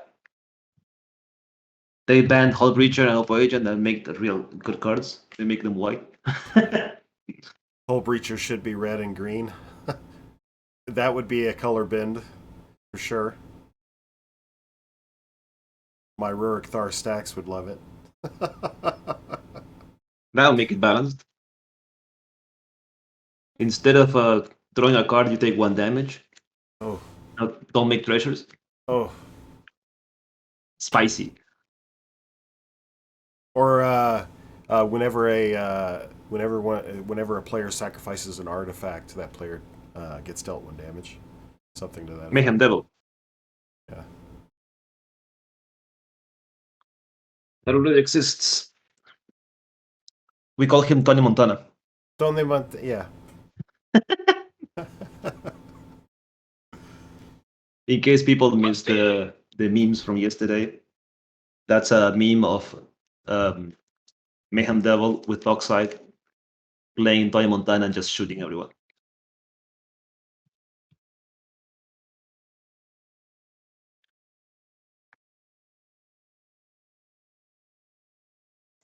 So it does look like Notion Thief resolved. Stars was to find an answer to that, and therefore Timna remains unused, and sadness continues. What I might do is I might take the opportunity to fade into the background. I'll still be here, obviously. I got to take an admin break upstairs. So, do you gentlemen need anything before I slip slowly into the background? Coffee would be nice. A raise? That too. You got it. I appreciate it. Yeah. All right, perfect. I'll be about. I'll type in the chat. Okay. See you in a bit. See you, dude.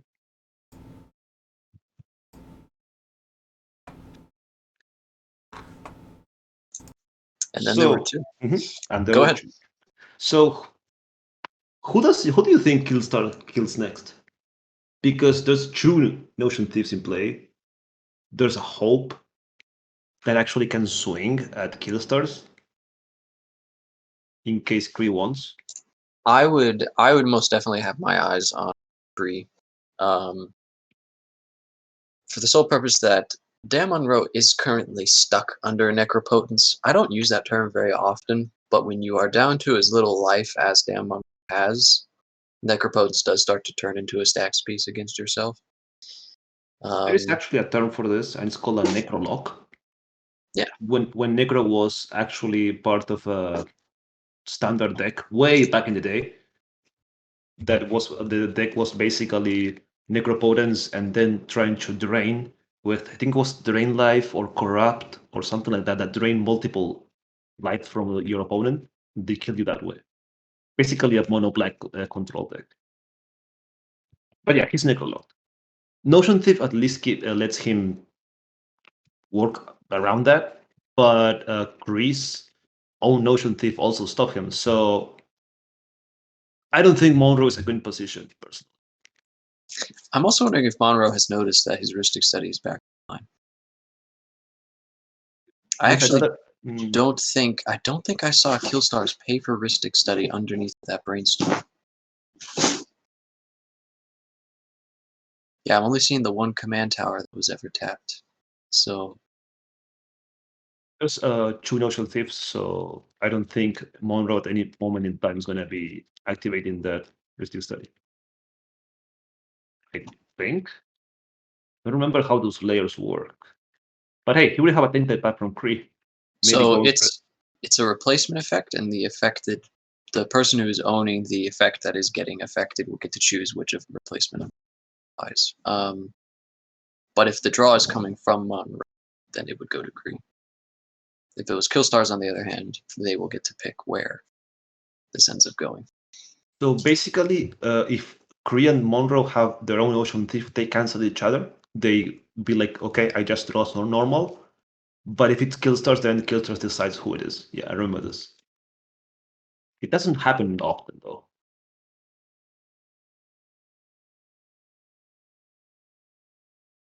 Okay, so we have a Swansong response to Kree's tinted back. Remember that Killstars got silenced, so there's no interaction possible from Killstars. This is just between Kree and Monroe. I'm really hoping that Kree kept one piece of interaction here. We are seeing a blue getting tapped, and there is a miscast. Is that enough to get through?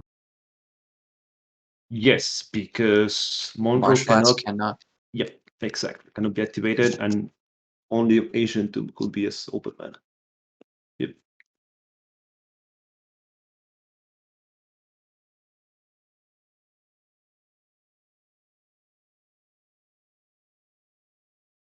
So this is actually really interesting.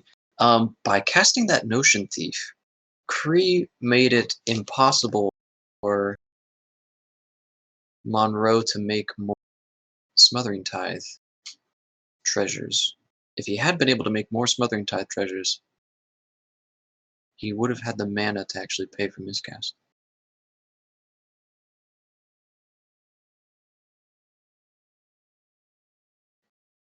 Technically, if Killstars decides to give Kree the card draw, and Kree doesn't pay for Tithe, which I'm guessing doesn't have the mana for it, then Monroe will have the third mana to pay for it with the treasure from the Smothering Tide and the Ancient Tomb.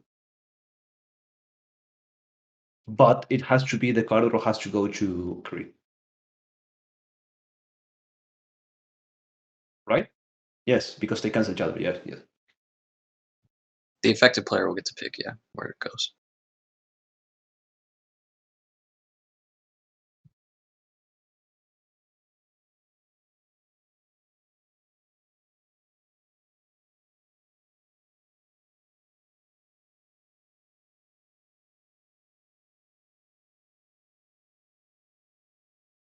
I will admit I'm somewhat perplexed by the constant arrow pointing of Crom to different lands.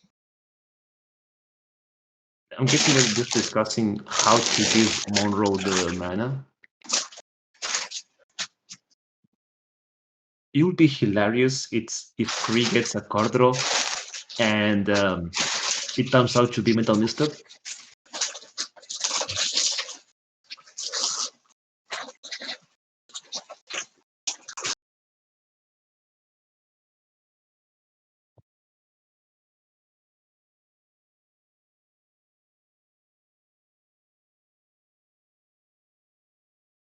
I apologize if I'm quiet. I'm just kind of sitting here in anticipation to see what the decision making will be, because that does look like what is going to happen, because there is now a Crom trigger on the stack. Both Notion Thieves are getting applied to this. He gets to pick who will draw a card, and it has to be Kree. So he has to allow Kree to draw the card, so that way it triggers Damn Monroe's Smothering Tithe, which will give him the one treasure he needs to pay for miscast. And it's actually, in fact, Kree that's drawing, and we have a Smothering Tide trigger on the stack. I'm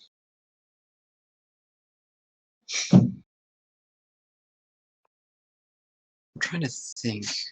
Yeah, I think unless Kree has something really special, like a mana crypt in hand that they've been saving, it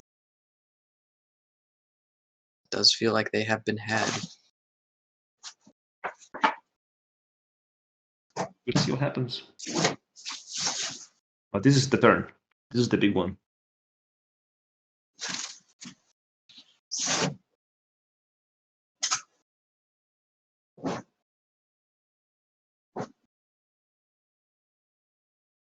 Okay, so Monroe gets his treasure.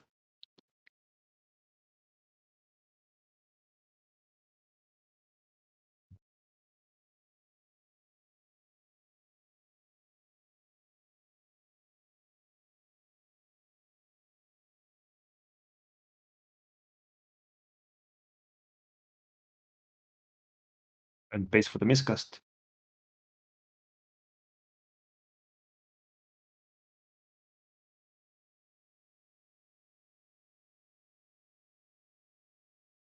We still have the Swan Song on the stack, targeting the Tainted Pact. Let's see if Kree has anything to defend his Tainted Pact. It is very possible at this point that Kree actually has fish in hand. Oh, there we go. That's a Pact of Negation, sandbagging it like a boss. Yeah, there is potential that there is a fish in hand. If there is a fish in hand, then they're in the position to take the win right here. If there is not a fish in hand, then chat mentioned this, that there's potential that Kree is simply praying that Thassa's Oracle is in the bottom 3 cards of the library as a kind of a last-ditch effort to get there. Or they may have consultation in hand. If they have both, They definitely could. Kree, I think so far this game, actually we can already see it, Kree has seen 25 cards in to their library so far this game. Or 24 cards if you're not counting Kess.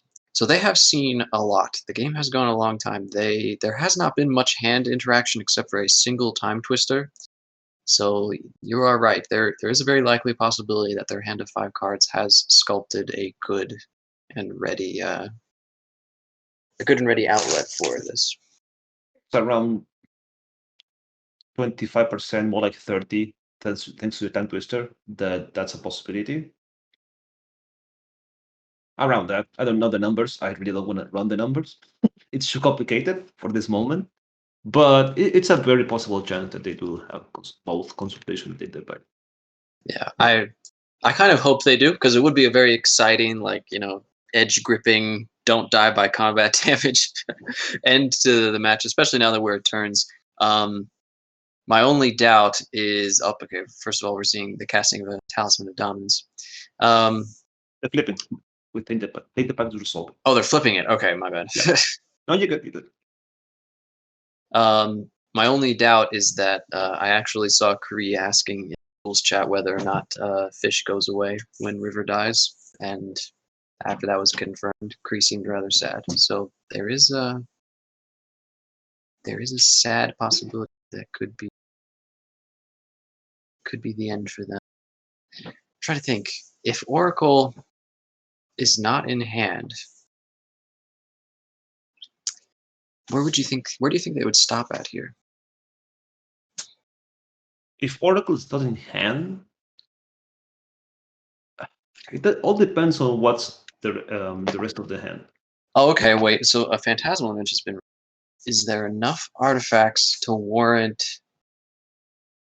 a dockside into casting Kess, maybe appear into the abyss? They did stop on Phantasmal Image. Interesting. Okay, so we're gonna have a dockside. Dockside is gonna be 1, 5, 6 minimum, unless Killstars decides to crack his treasures.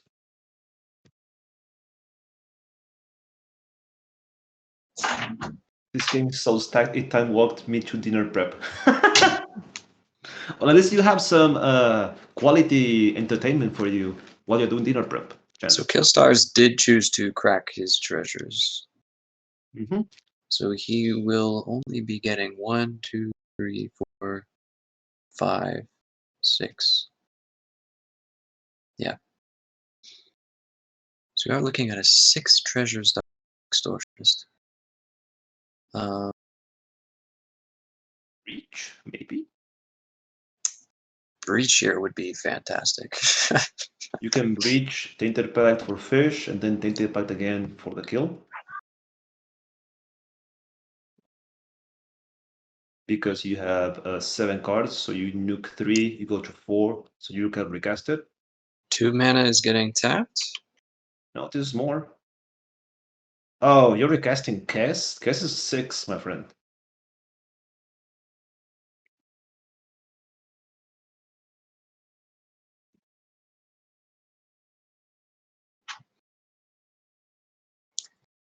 It does seem that they cast Kess. Yep. Oh, Kess has been returned to the command zone. Yeah, because Kess is costing 6 mana, not 4. Yeah. This is the second time that Kess will have been cast, so they're running bait back. They're returning back to what they have. I wonder if he realized that he might not have stopped on Phantasmal Image. It is possible.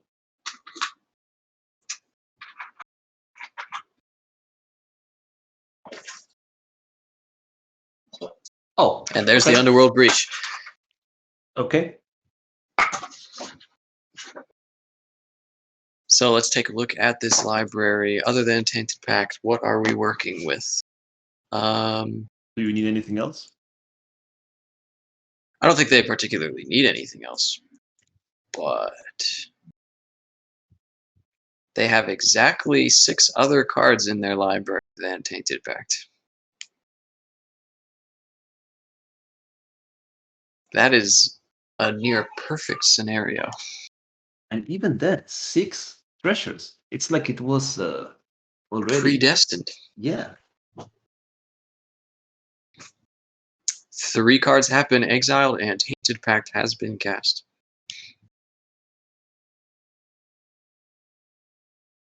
Killstars is still underneath of the Hope of the Rapper lock. Will not be able to cast non-creature spells. And Damn Monroe is looking sadly like all they have is a Marsh Flats, which does nothing more than tutor something to hand. Yeah. The Oppo agent is saying it's over Marsh Flats. I have the high ground. No, you don't like Star Wars jokes? No, I do. I do like Star Wars jokes. I'm just I'm very caught up in this game and looking at this, and I'm so fascinated with how this has gone out.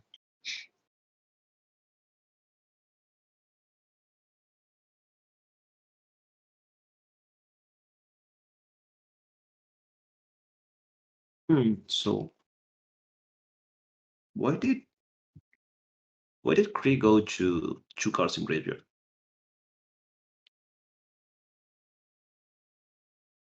Kree started with 7. I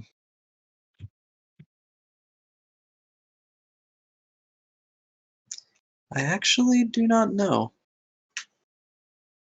Because it was Kree's Phantasmal Image, yes. I'm not seeing why they exiled 4 cards there. Oh, there's a heuristic study. Oh, is this why they're waiting? It's because now there's a heuristic study trigger on this deck. Oh, true. That's very true.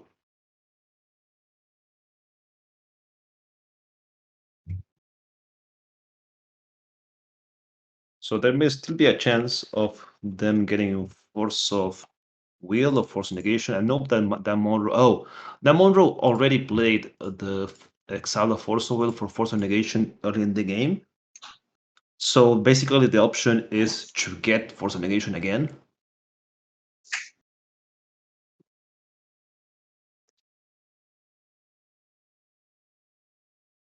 Oh, they realized that the B image that Kree had someone else. That's why. This is huge actually. It's huge. Because it doesn't I allow feel Kree like to get that. there's Yes. a small problem. Dan Monroe draws a card. Okay, so all right. So what happened was they cast the Tainted Pact, and what's really sad is that they've actually already exiled their Brain Freeze. So Do you Mind's Desire here? I don't think they have the mana to Mind's Desire here. Depends. If they had a Dark Red on the hand, then it's like, oh yes. Ah, they keep going. Boo, boo, boo this man.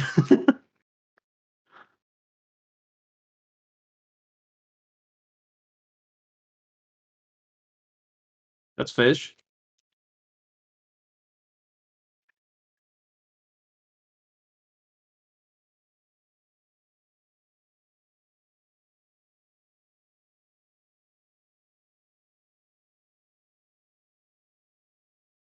Unlucky for Kree. It was Does Kess run Grinding Station? Actually, Are let they me on that check. particular line? Let me check that. No, they do not. Because I'm thinking in my head there is an Underworld Breach in play. If I almost would have been tempted to stick with Windfall here, but I don't know how Windfall interacts with 2 Notion Thieves. And I don't know if they want to deal with that. Plus, it would fill up Dan Monroe with a ton of treasures again. But they kept going past it. Just trying to think for an out. If they're not on grinding station, They're on brain freeze. they don't have brain freeze either. Yeah. No, they can't brain freeze. They're playing brain freeze. Oh, it's exile. It's exile. Yeah, Never brain mind. freeze was exiled to the first tainted. They were really banking on that particular phantasmal image being their own phantasmal image, which it was not. So this is interesting. I'm wondering what else is in their hand that they can't cast in order to fill up the library again, or to fill up their graveyard. We have chosen to stick with Thassa's work. Makes sense to me.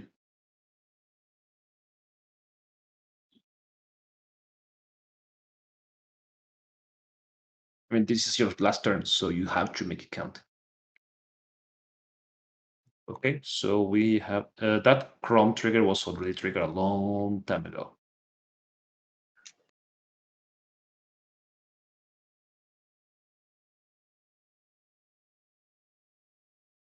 I'm guessing they're just pointing it out in case they want that Monroe to draw more cards.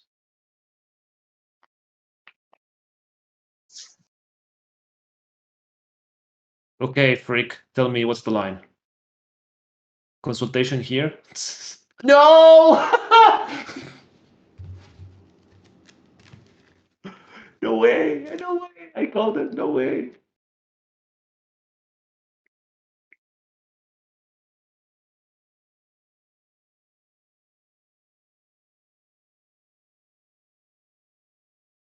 No way! No way! He had a mental misstep. He topped the mental misstep. This man. This man.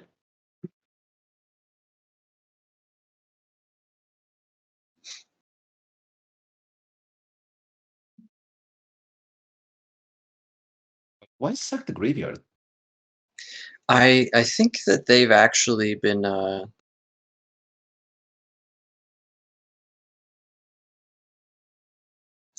I think they might have been playing this incorrectly. Correct me if I'm wrong. Work me through this. So 2 Notion Thieves. The same replacement effect cannot be applied to the same effect twice. So when Kree attempts to cast something, Ristic Study. Okay, no, never mind. They've been playing this correctly. He did draw into a Force of Negation. Wait, he had a mental misstep in hand. Why didn't he just cast the mental misstep? Oh, because he's at 4 life. Ha ha ha ha. Yeah, I mean, I guess so. Well, Monroe still had the force of negation, but yes, you were saying about the line. Never mind. I figured it out for myself because if there's 2 Notion Thieves, whoever is supposed to be drawing the card just ends up drawing. Yeah, it's really confusing having 2 Notion Thieves opposing each other. But once you get the idea, yeah, that's good. But it is confusing. Even if you get it, sometimes you get confused. Oh, what's going on?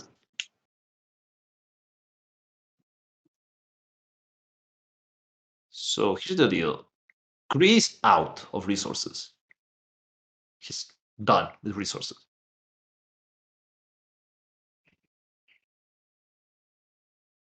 Do you think Monroe has it in his turn?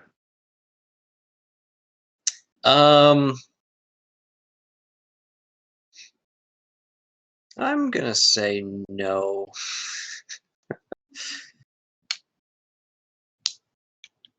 I'm not willing to doubt anybody. Okay, you know what? No, I have full faith that it is very possible that Monroe has it.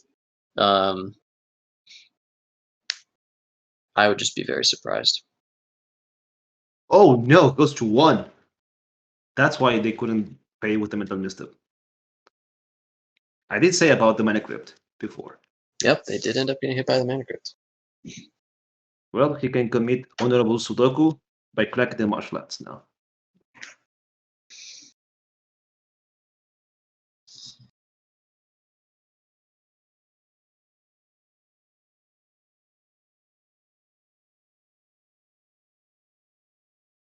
But let's see what Damoro can do at 1 life. Maybe play near-death experience into Final Fortune.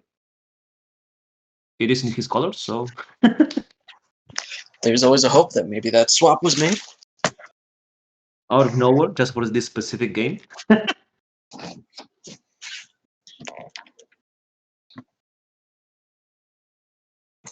Yeah, just like we were saying.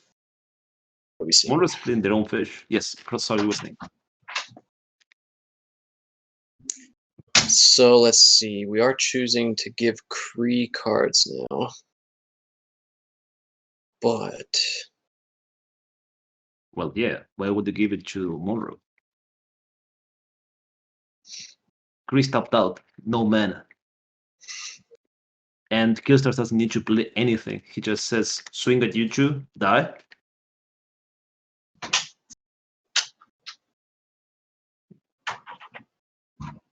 But fish resolves, fish to trick on the stack, and there's a Tainted Pact Pact from is cast.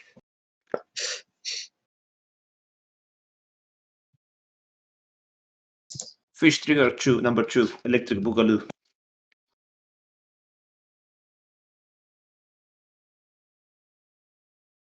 Alright, What are the Killstars. odds that Killstars is able to convince Kree to scoop at instant speed to lose the Hope of Garapper static effect? It doesn't do anything. It's still the trigger still resolved. Doesn't do anything. Doesn't change the fact that he's still under the hope trigger. Yeah, how does that work if that person never has another turn, though? Too bad. You're just stunned forever. Yeah. It does look like they have conceded to the Tainted Pact and Fish combo. Wow, you were right. I did lose faith in Monroe there for a little bit, but People doubt. Yeah. He did the thing. I actually feel so much pity for poor Killstars who practically dominated that entire match, pushing themselves above and beyond. And to add salt to the wound, he got stopped by his own hope. It was Killstar's hope that was used to stop him from playing. And it was River who gave that hope to Kree. It was the misdirected reanimate. Yes. Yeah, that caused all of that to happen. If all games are like this, oh, please sign me up. We're going to be here a while, though, because if this is just the first game, there may be, yeah, this is the first one, Michael. There might be up to 4 more. Oh, boy, we're going to be here all the time. This game was almost heartbreaking. I was rooting for practically everybody. It was really cool. So Kree had a really strong start, starting out with the turn 1 Mystic Room into a ton of value, and then needing to kind of sit back and sandbag a little bit, and then looking like they had the perfect setup with 6 mana and 6 cards in graveyard plus Tainted Pact and the Underworld Breach.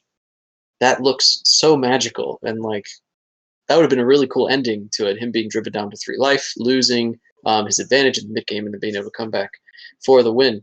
It looked so perfect, only to realize that there was a misplay, and Phantasmal Image was sadly not his. Exactly. And that it was somebody else's. Also, Monroe had a really, really, really good grip of hand of cards, because he had Swan Song, Mental Misstep, Force of Negation, Fish, Tinted Pact on those 5 cards.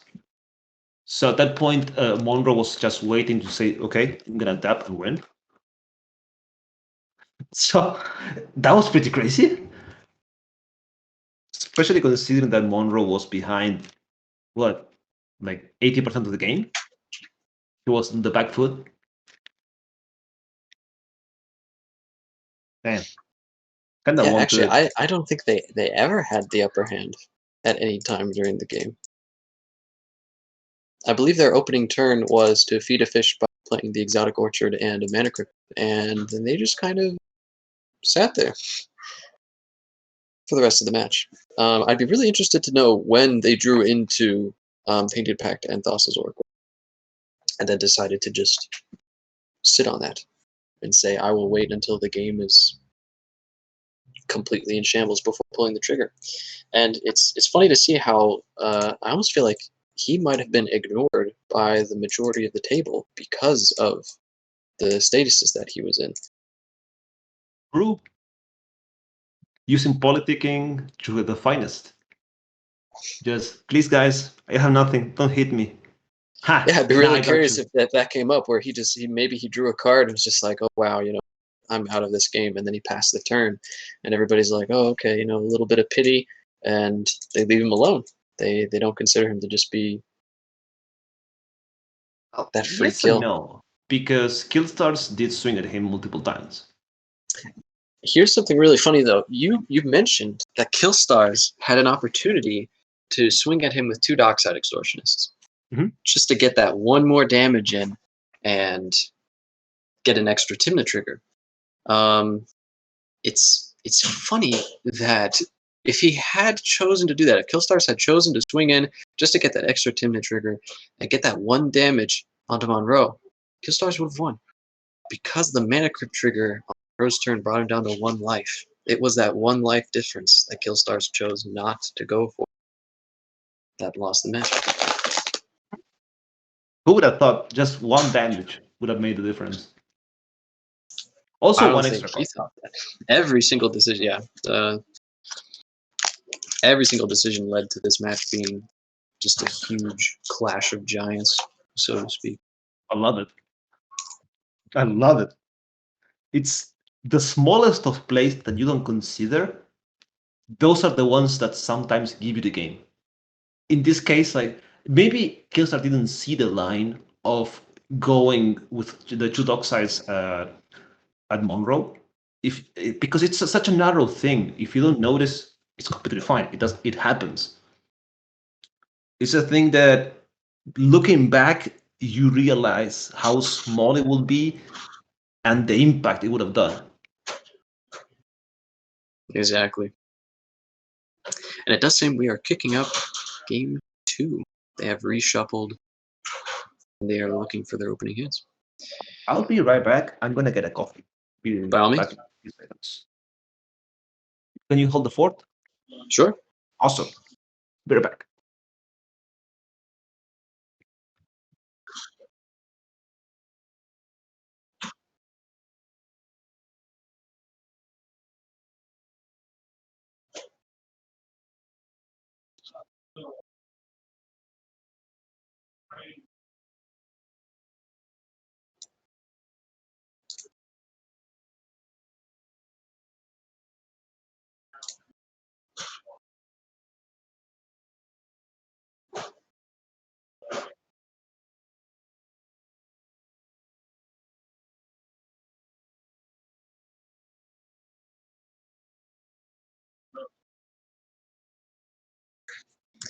I don't know how familiar you are with soccer terminology or football if you're in the EU, but there's a term called flopping, and it's when a player has been struck in some way, even if it's just very lightly. They will try to make a really big deal out of it and seem that was very painful to them, and their hope is that they're able to get flags against the enemy team.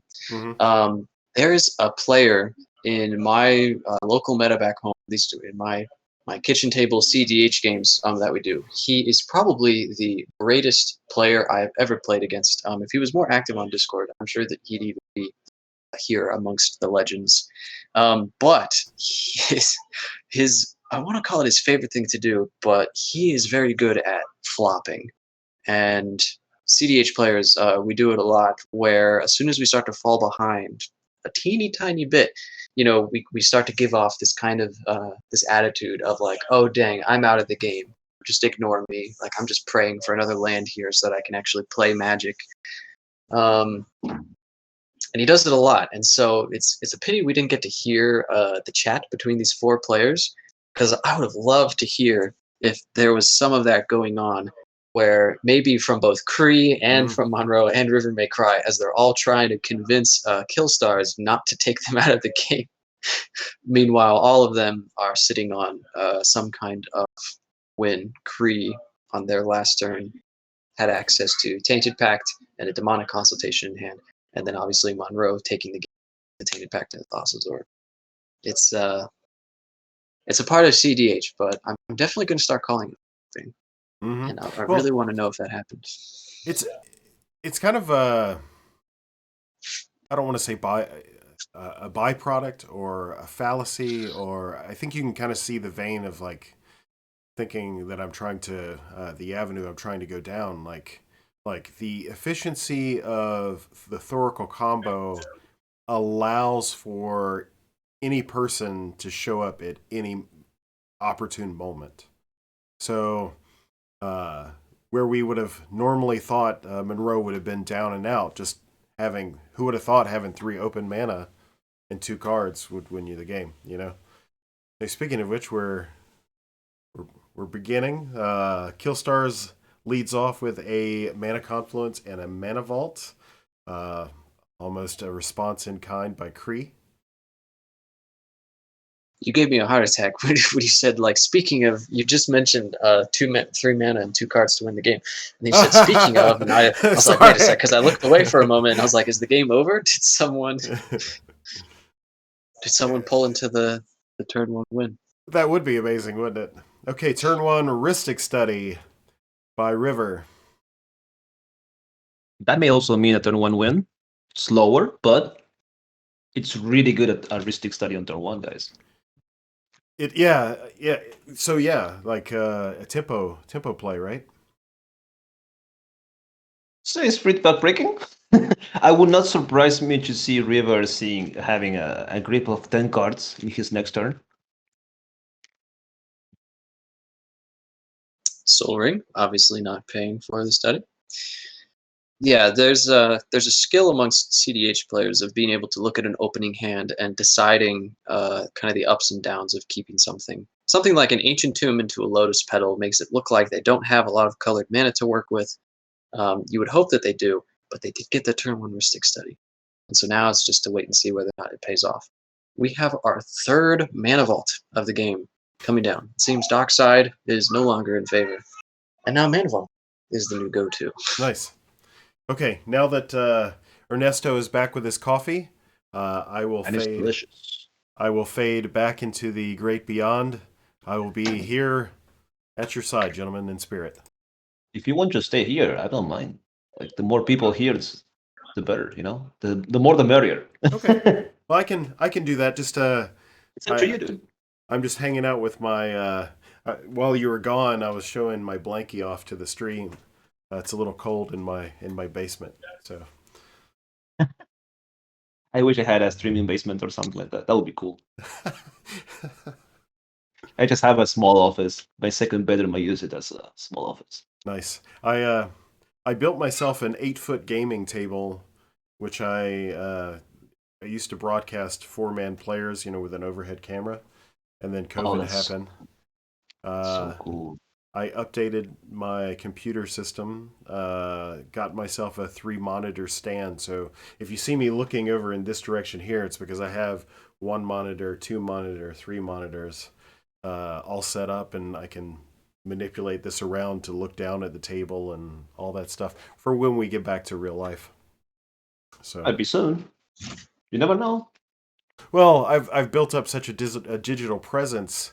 It's going to be an interesting thing reincorporating real life back into the digital world. So I'm set up to do it. Like I've got my 4-player place. I can tilt this camera any way that I want to. So we'll see. We'll have to see. We'll also see what Killstars fetched for, because they didn't play anything. They just dropped an exotic core card and passed. Mm-hmm. This may mean Oppo Agent or Hull Preacher, because Mana Vault. Yep. It is one of the options. If not, I will not be surprised to see next turn Chrome, because it's when you play Mana Vault turn 1, turn 2 Chrome is really good. Wait, I'm actually confused. Why is Mana Confluence tapped? Because they played an upkeep tutor. Yeah. Oh, they did? Okay, sorry. I did miss that. I looked away from it. You're good. I was actually thinking, Exotic Orchard is really good in this particular pod. And it reminded me how many pods I've had where Exotic Orchard really hurt me.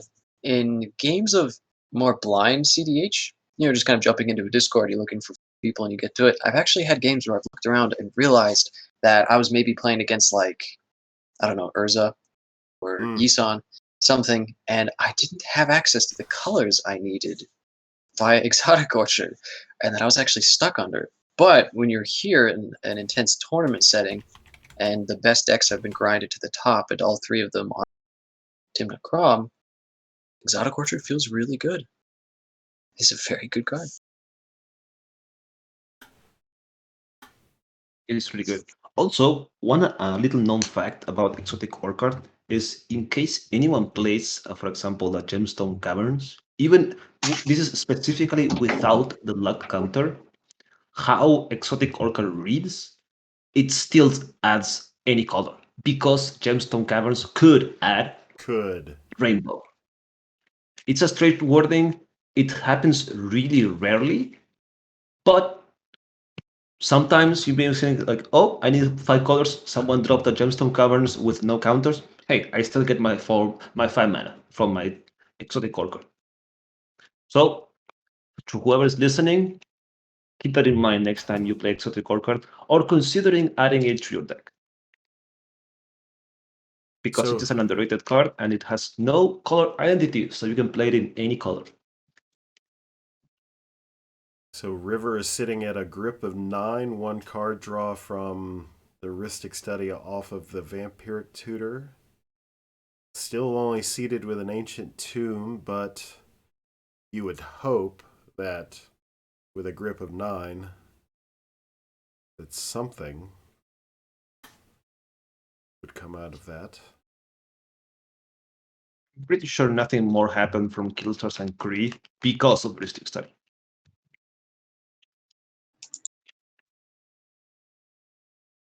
It's just a good deterrent for people to try to go too crazy when you can just say, okay, have a Rhystic Study, which is literally 0 commitment after the 3 mana. You just leave it there forever and you don't care. It's even good that you can just say, oh, I'm not going to draw. Like, you're not paying? Okay, I'm not drawing. There's a whole bleach or anything. It's a really good card, which most people here already know and suffer against it.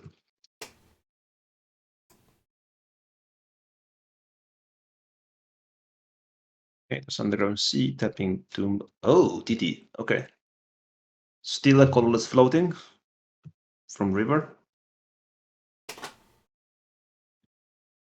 What's the target for this?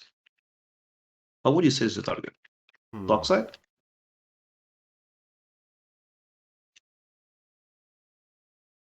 For 4, I've seen worse Docksides, right? It could be for next turn. It doesn't have the red unless he's got it, or unless they have it in hand.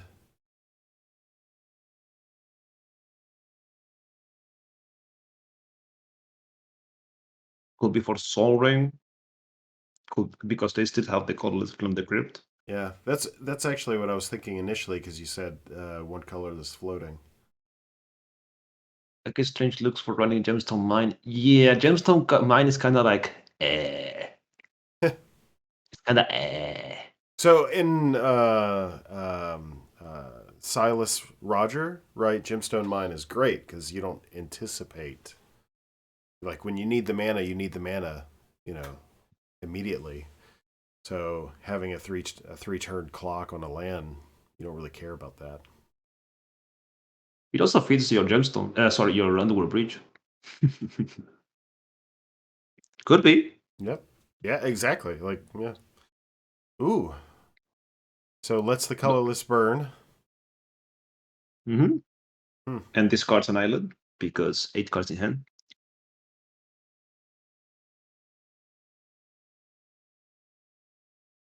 So River might be on the slow build plan. It's his natural habitat. He's sandbagging. Could also be preparing for an Underworld Breach. The really cool thing about sandbagging is when you discard down to hand size, you feed your Underworld Breach. Yep. So Damoro is not going to cast. Yep, that's a Timna, paying the 1 for the Rhystic Study. I would not be surprised if Then Monroe dropped red mana for the Chrome and tapped everything for it. But Timnate's a really good plan B. Also good setup for Chrome. Killstars could also be looking at a card. I'm curious. Or what their those- Vampiric Tutor was for the Hull Breacher, as predicted.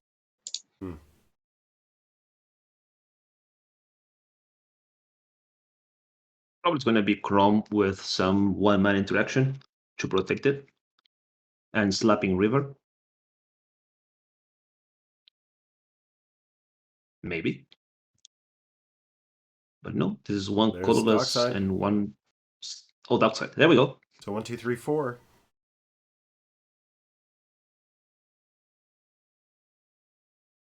North Orlando. That means there's 3 spells in his hand.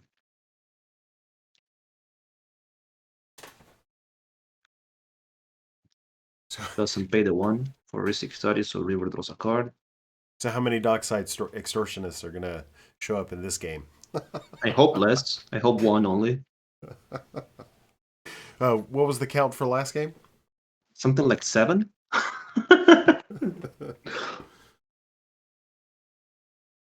And fun fact, the guy that didn't cast Dockside won. Ooh. Oh wait, whoa! It's a silence. Hold Yeah. up. Hold on. Are the two? Oh, whoa! Hang on. Yeah, silence is something you don't do in vain. I would say so. Yes, I would say. The chances of this silence resolving is low, but if it does resolve, I would not be surprised to see an Adnos. Because there's still 6 mana open. Did Killstars use all of his mana vault? Does he have anything floating? Is that too... Yeah, that's a Force of Negation. Never mind. Force of Negation pitching Force of Will. That's the same play we saw last game. Okay, there's Oh, Elemental Blast. Oh, nice. So let's see. 3 mana left available. 1 card in hand. What are they trying to resolve under silence? What could it be, Mr. Josh? What could it be? Assuming they were anticipating the interaction too, so which means they were planning on having 3 mana. So here's the deal. Just to understand how good Killstar's hand was. It was land, mana vault, land. This is with 2 draws.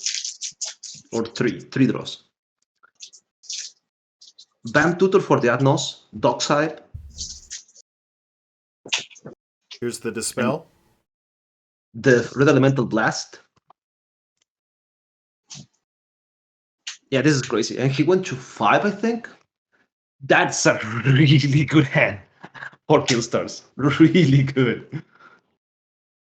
Maybe trying to forego some of that convolutedness of the last game, yeah? Just go ahead and win. I agree. Just go ahead and win. He got robbed on the last game, so... there it is. Yeah, there we go. Yeah. Go for it. I love it. So just counterspell free, right? Hmm? So this is a high opportunity or low cost or low. You know what I'm saying? Like 2 counterspells already been expended, and you just slam it, right? Yeah, everyone's tapped out. Why not? Oh, Chance is right. Slam it and hope to find the Mental Misstep is huge. It's really good play. Also needs fast mana though. That's a big one. Needs fast mana and Mental Misstep to win this turn. They have yet to make a land drop. True. There's an Ancient Tomb already with a Monolith, so that's 3 mana.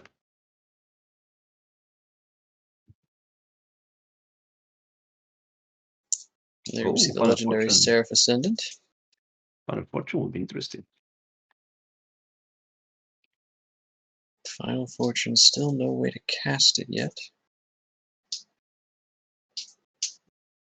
Yeah, this is not a really good Adnos so far.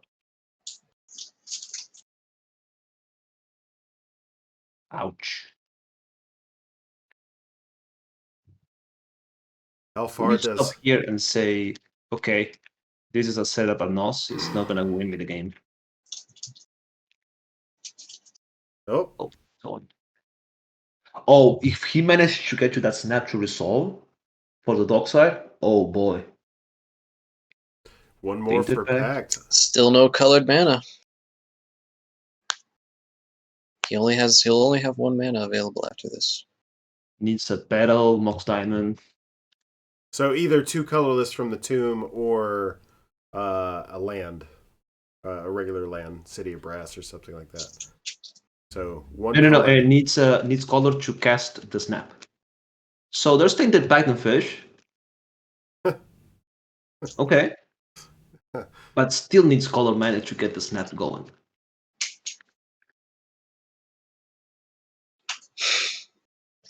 I'm rooting for him. I really hope he pulls something. This has been an abysmal ad nauseum, only getting him 3 colorless mana so far. And if he goes too Like deep, he that. won't even be able to do that. What if he flips Beta now? Mm. That would be a sad moment. Mm. So 70 cards left in the library. We saw basically no fast mana. No Mox my Diamond, no Mox Opal, Petal, nothing. You're at 6 with a Timna staring you down in the face. Do you keep this or do you say YOLO? Well, so I mean, that's tough. Oh. There we go. Okay. Now we're in business. That's it. We are more in business now. That's it. He gets the Green Monolith with the Ancient Doom. Yeah. Yep. Then Mox Opal that gives him Metalcraft to add the blue. Then snaps the dog side, recasts it for 4 more, and then Tainted Pact Fish with 1 colorless, so he can have 1 blue open for the miscast to defend the combo. Or just Final Fortune. No and guts. have mana open next turn. Yeah, no guts, no glory, huh? Nice. Nice. Yes, I like this. I like this a lot. Silence is not gonna resolve. It doesn't matter at this point. And it's so tragic for River because River chose to exile Force of Force of Negation, Force of Will to Force of Negation. So unless somebody else has interaction Something, here. yeah. 69 cards in deck. Yeah, nice. Nice. Perfect. That meme is library. the second time it's happened on 2 games. It's like the memes write themselves. Okay, here we go. Ancient Tomb into Monolith. Goes to 4 life.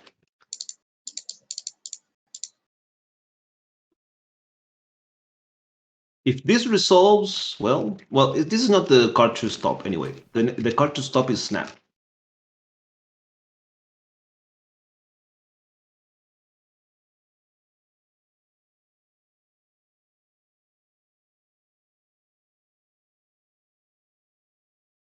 Mm-hmm.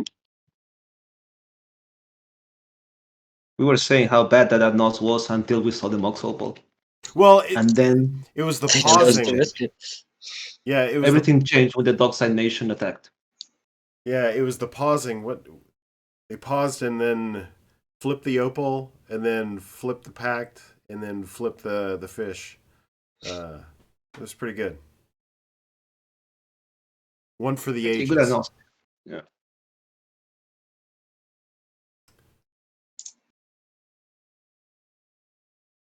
Oh, they even paid for the Mox Opal? I'm not sure about that one. But I don't think there's not a single piece of interaction that can be drawn to that affects this point. Yeah, From River, no. Because both of the forces have been taken care of. Oh no, it could be misdirection.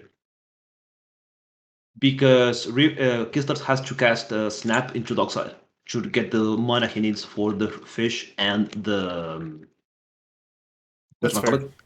That And would be it's- tragic. That would be absolutely tragic.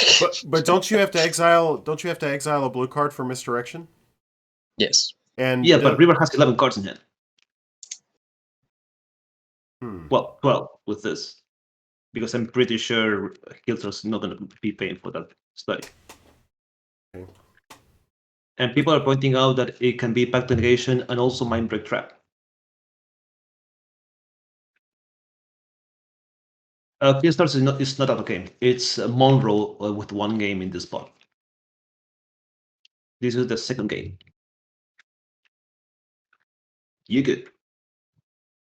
That's what we're here for, to provide information. Oh, they chose to untap Exotic Orchard and Ancient Tomb so that they can have an extra colorless going off this. So that way they can pay for the study. Yeah? I think they're in the green, though, aren't they? No. Not even misdirection affects anything.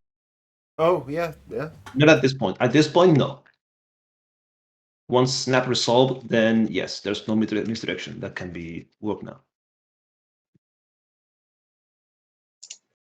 Waiting to see another force come out from Monroe Cree. They've just been sandbagging and waiting for The right the moment. end. That would be ridiculous. Could still be Mindbreak Trap. Mac is pointing out, and it's a right call, yeah. Interesting that people are playing Mindbreak Trap in Adnos decks. There is one other option, isn't there? And exiling a Simic Spirit Guide into a Red Elemental Blast? Is that Yep. even possible from Let me Makrai? check if River's playing that. I don't know if he is. River. Where are you, River? Here. Let me check. What? Oh. No. Wait, they're in Monkey, yes. They're in Monkey. So it is possible. It is possible. Yeah. That'll be interesting. Wait, they're not running at Red Elemental Blast. Or Pyroblast. Oh, never mind. It's not possible. Huh, that's interesting. That's actually very interesting.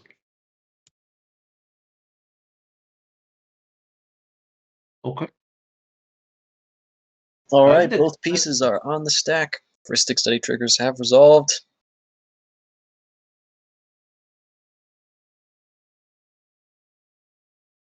Right, River, this is time to shine. Nope. And that is game. Okay, so we have to balance it out. We have one game that went the whole distance, and then we have a game that just said, okay, guys, I don't want to have that mental breakdown that was last game. I'm going to finish fast and loose, just pedal to the metal and beat it. Nice. I like it. I think learned the lesson the hard way. Last game they went for the turn one Sarah's Ascendant and wanted to sandbag into Oblivion. And this game they said no. They said that didn't work out for me last time, so we're going to switch up strategies. Also depends on what hand they had, I guess. The previous game, they had a turn one Saracen. I'm not going to deny it. It was a spicy hand to have a turn one Saracen on the play. Yep. It is really threatening. You saw Killstars almost got it. Like almost pulled through.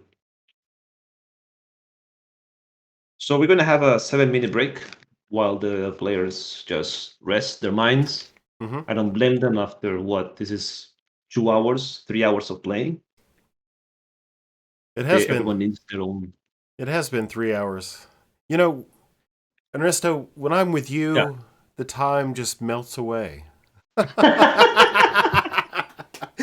Oh, I feel like yeah. So I'm trying to. If you see me looking down, I'm trying to converse with Chance. He's talking with the players now about particular options. So forgive me if I'm looking down at my phone.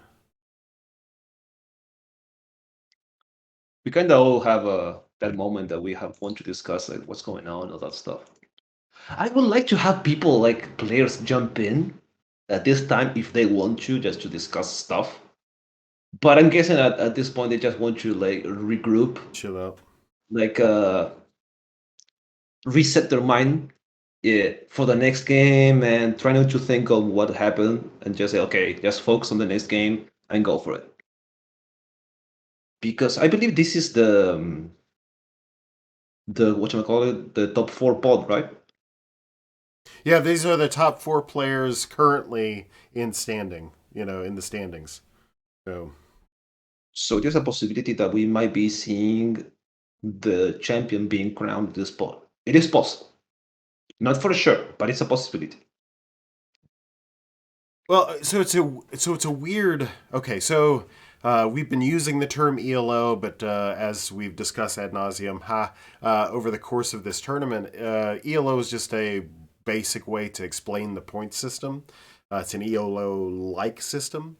So with this round, it's the stratified round. So the top 4 go against each other, the high mid 4, the low mid 4, and then the low 4 all go against each other. So you're not really, at the lower tiers, you're not really stealing a lot of ELO from each other. You're basically in the top 2 readjusting, who has more points in the top 2 pods, rather, readjusting the point layout there. So going into next weekend for round 4, the next round, rather, whenever that happens, that's when you start doing, I forget what they call it, but it's where you take the first player or the first person in the top ranked person and pit them in the same pod with the lowest ranked person, and then the next 2, and then the next 2, and then you align the pods that way. So that gives the opportunity for players that have done less well to steal ELO, because you gain points by winning, you gain nothing by losing. So I don't know if it'll shake out to where we find the winner. Like, the winner will probably, well, the winner possibly could be in this pod. So I guess that's a fair assessment. So it's hard. I'm saying this because this is like the top 4 like standings, and the one that wins kind of steals ELO from the other ones, and this is the people with the most amount of ELO. So the ones that wins these ones are the one that gain the most compared to next week. That's what I'm saying. It might be possible that we might be crowning someone today. But hey, the game is already starting and people are already rolling and shuffling for the next game. Let's see what's up. What days are league days? Unfortunately, due to how the structure works and people's real life, sometimes games don't happen on the same day.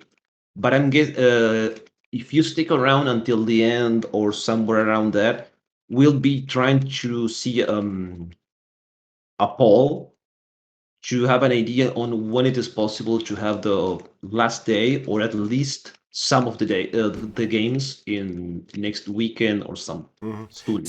Saturday has been our go-to day to broadcast at least the base pairings. Like I said at the beginning of the broadcast, this is an unconventional circumstance where we have 16 of the top players in the world, and we were like, hey, let's do a tournament.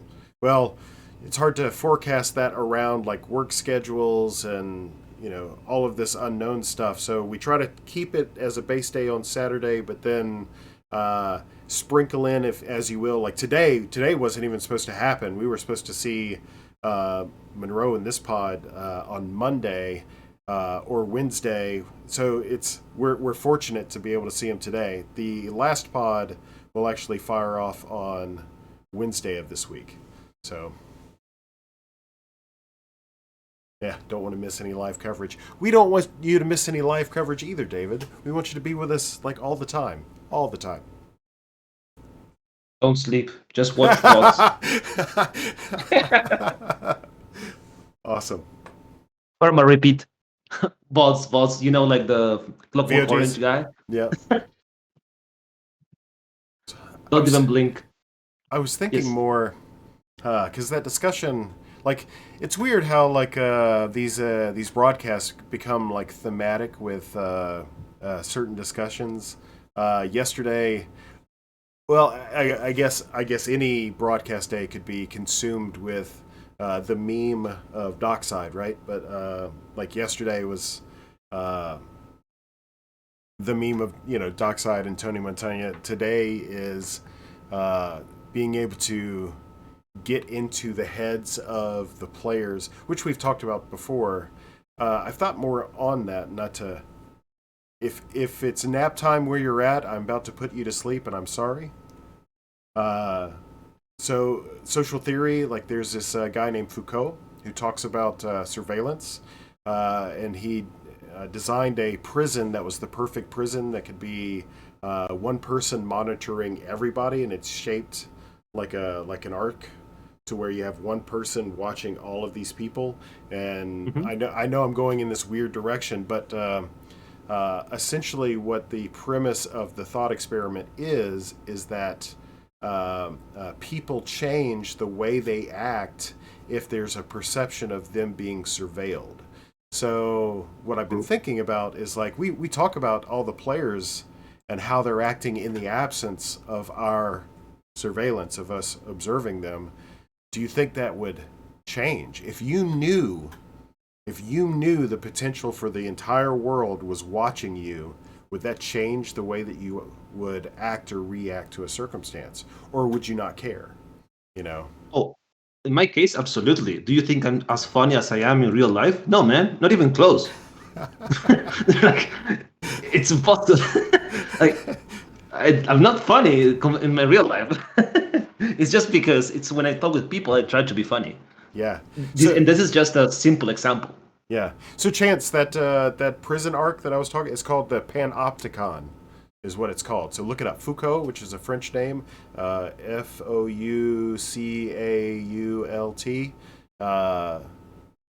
Panopticon is the Panopticon is the dissertation or thesis that he wrote regarding surveillance and optimal surveillance. It's actually about dark stuff like government surveillance and stuff like that.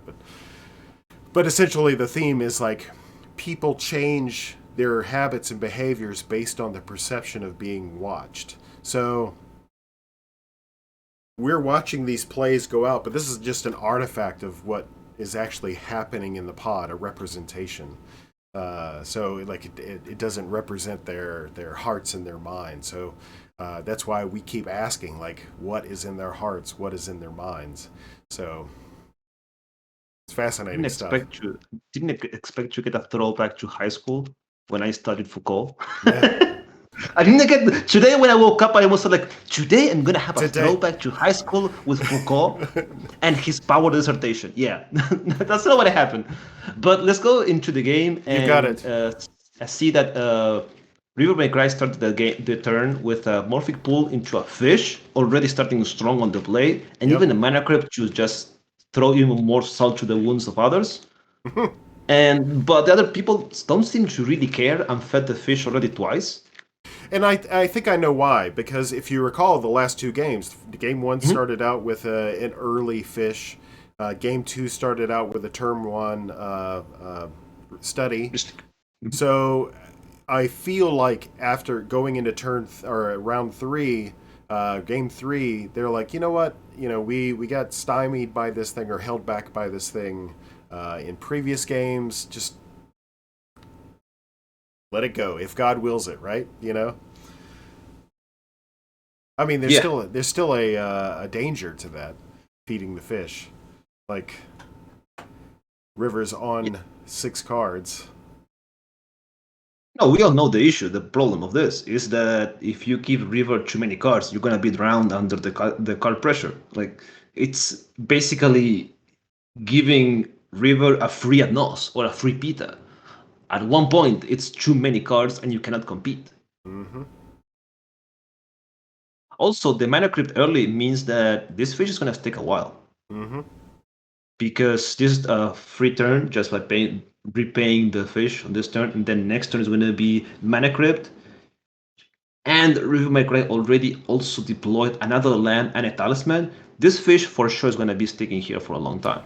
Here's an end of turn tutor. Or in response to... yeah, it's an end of turn. Okay. I see the dials on the left-hand side. Even through all this, River still has 5 cards in hand. Yeah, that fish is pulling weight.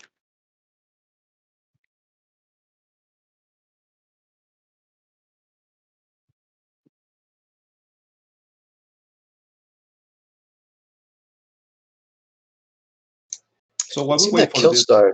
Yep. I noticed that Killstar aggressively again, and I believe they went down to 5, choosing to stick with something that allowed them to have a turn 1 hope of Garaka. Do you think they found something good, or do you think that they got desperate and didn't want to go to 4? I think it's more of being desperate because 4 cards in Thrasus Dimna, Chrome Dimna, it's kind of bad. You're risking it all to have a turn 1 thing. If you don't have your turn 1 thing with 4 cards, that's it. You're done. And if Killstars has...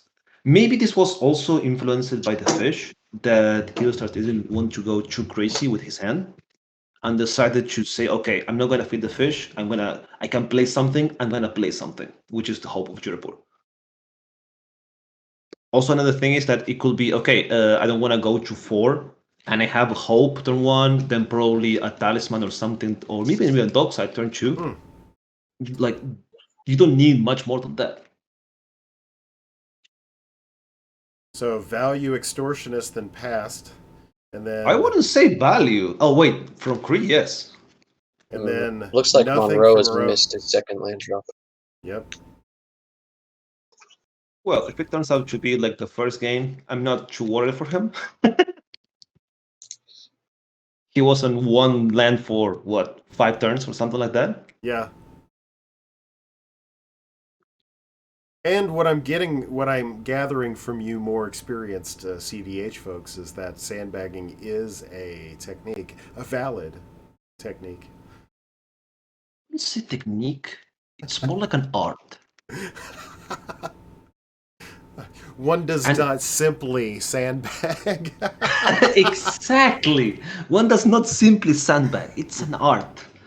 You have to balance it out. You can't sandbag too much because you lose. Right.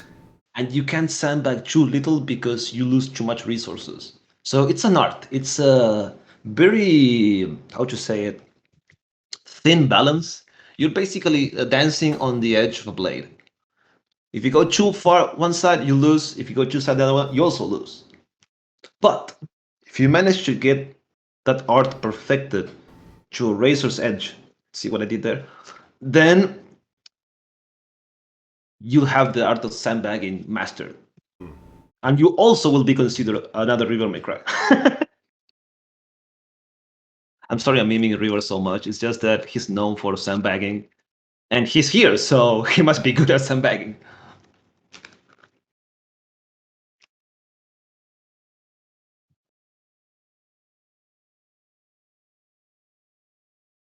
Also interesting that we see 6 mana from Kree. Is it Enter Adnos? Question mark?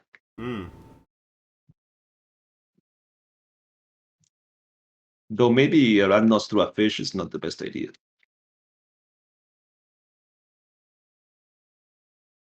Especially now without first exhausting River's options of 2 forces. I guess what's even scarier is that River can also pay for Pact right now. So all potential interaction is online. Except Mindbreak Trap. That needs more work. I only say this because it's been pointed out by at least 3 times in chat during the last game, so it has been seared into my brain. I do find it fascinating that even today, we are talking about Mindbreak Trap with respect to competitive EDH. So it's I'd say fascinating. it's more because of the people playing more than the card itself. Because you expect to be more of a Amnos heavy meta, and Mindbreak Trap is pretty good in that meta. Then in blind meta, where you can expect more stacks or other stuff, and Mindbreak Trap is kind of a dead card there. Also because exiles everything, and that kind of mitigates the issue of breach just a bit, not much. At least that's what I'm thinking.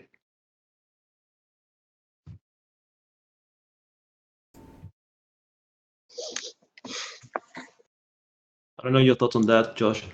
What do you think on Mindbreak Trap? I definitely like it as a catch-all.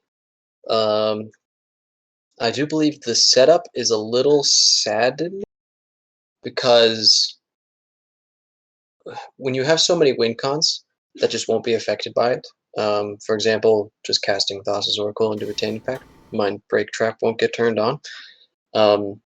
If there's a counter war, then that's great. The scary thing is that when you're facing 3 Tymna Crom lists, there's a big likelihood of, like we just saw last turn with Killstars, is that their first spell of the turn is a silence, and then followed by their win attempt, to which Mindbreak Trap not only can't interact with the silence, but then just gets completely turned off later. And so I feel like in some of the really common scenarios where they do end up actually casting 3 spells before the game is over, sometimes Mindbreak Trap doesn't work out. Also, it's kind of a fat card to fight ad nauseum. I do like it. I wouldn't say that I'm completely dedicated to the religion. Teferi, Master agree. of Time. I've seen this card do things. Filthy things. Like instant speed card draw every single turn. Instant speed looting, facing the Chrome when you're trying to kill it. Yeah. I've seen this card do things. And if somehow Kree gets to the time stretch, oh boy. Yeah. Oh boy. It can't even be misdirected. Oh no, I'm sorry, misdirection is target spell. I thought it was also ability. I'm so sad. So sad. It would have been much better if you could change the targets of abilities. I think there's only like 1 or 2 stifle effects that do anything regarding abilities, like off the top of my head. One's the 3 mana one, and then stifle itself. There's 3 that I know. It's the bird, the trickbind, and stifle. Those are the 3 that I know. And I may have been forgetting a 4th one. But anyway, we'll see. After that, Kree passes the ferry. Monroe's Actually, I got just land noticed number that. 2. Yeah. Sorry. Monroe's got land number 2. Yeah, I'm hoping Game's over. that Killstars gets his own second. Yep. You were saying, Josh? Sorry, I cut you off. No, just the terrifying notion of Monroe's image that they give off of being behind and then suddenly just, getting a land drop, and it's like, oh, now suddenly they are a threat again. We'll see. I hope they catch up. River is their enemy at this point because of the fish, but Kree is not too much behind because Hullbridge at the ferry. It's the saddest Tymna staring into the face of a Hullbreacher.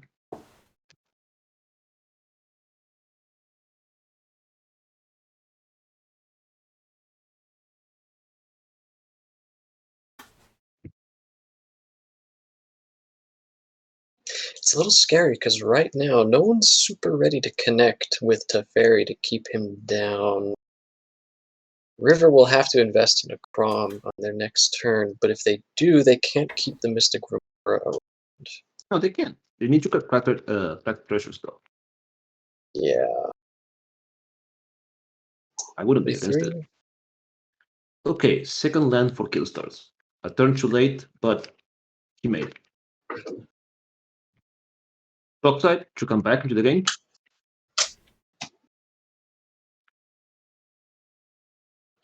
This is going to be another multi-dockside game. We only had 2 of them last game. I think Well, we in went fair- 5 docksides, Yeah. 2 docksides. In fairness, it was over really quickly too. I think. Hey! Yeah. There we go. Our favorite goblin. Hey! Big question. Is River gonna crack his treasures in response?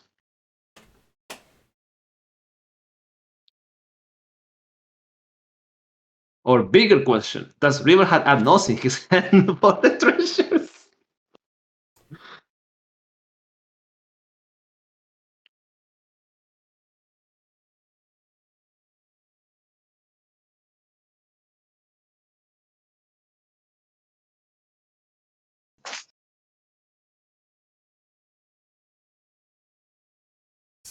Decisions. Let's say resolve, first of all. Yep. Okay, that's resolved. Trigger the stack. It's a minimum of 4 treasures.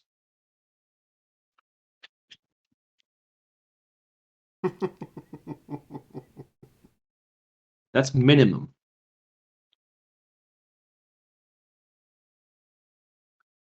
Boom. Oh my, River declines to crack his treasures. Oh, this might be actually interesting.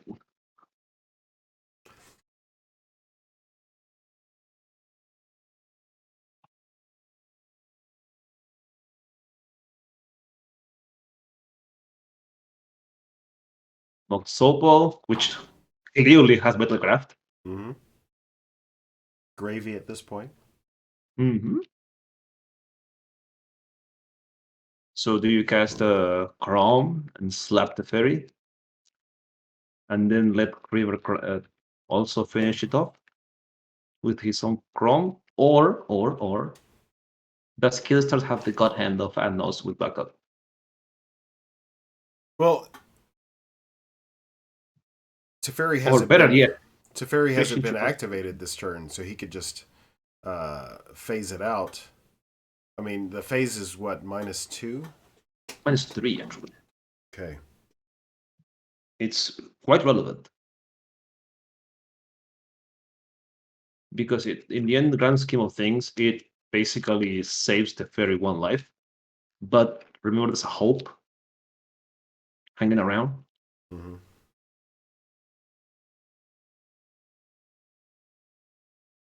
So that's the talisman we were discussing that he may have. Is Doxa going to get banned? Personally, I hope so. Because it produces these board states that are completely dumb, in my opinion. But that's me. That's my opinion. It's not a casual problem. Yeah, it is 100% not a casual problem. Hull Breacher. They look for... Yeah, Hull Breacher is a casual problem. I mean, I should say Every both of them.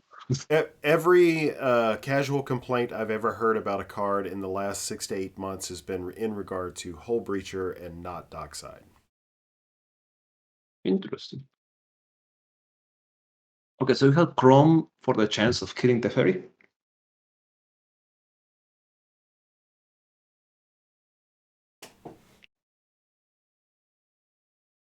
Well, considering on the last BNR for Commander, they didn't even care about it. They just say no changes. Yeah. I don't even know if they they mentioned Hull Breacher. I actually don't think it came across their... In fact, the thing that I know that they did talk about, but they just shut it down really quickly, was Chain of... What, sorry? Chain of Smog. For the Witherbloom. Yeah, with the Witherbloom Apprentice. That's what I've been hearing more casual players complain about recently. It's not that they actually are playing it. They've just been saying, like, this is really strong. 2-card win combo, 4 mana. Really easy. Let me Mostly tell you about because... Fish. Yeah, let me tell you about Fish. to that end, I even take the time to point out stuff like Entomb Animate Dead with World Gorge Dragon. That there are 2-card combos. Mhm. Don't even get me started on Treasonous Ogre. Enter Twin. Like, I only want one on Band Modern. That's Splinter Twin. That's it. Please. Give me back.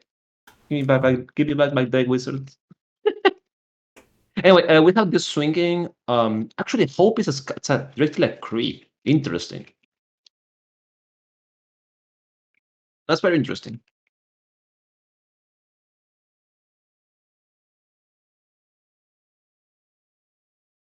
Think maybe in hopes of well, it's just swinging, right? Or is this the ability? I think it's just swinging a Kree. It's so they could have the ability active.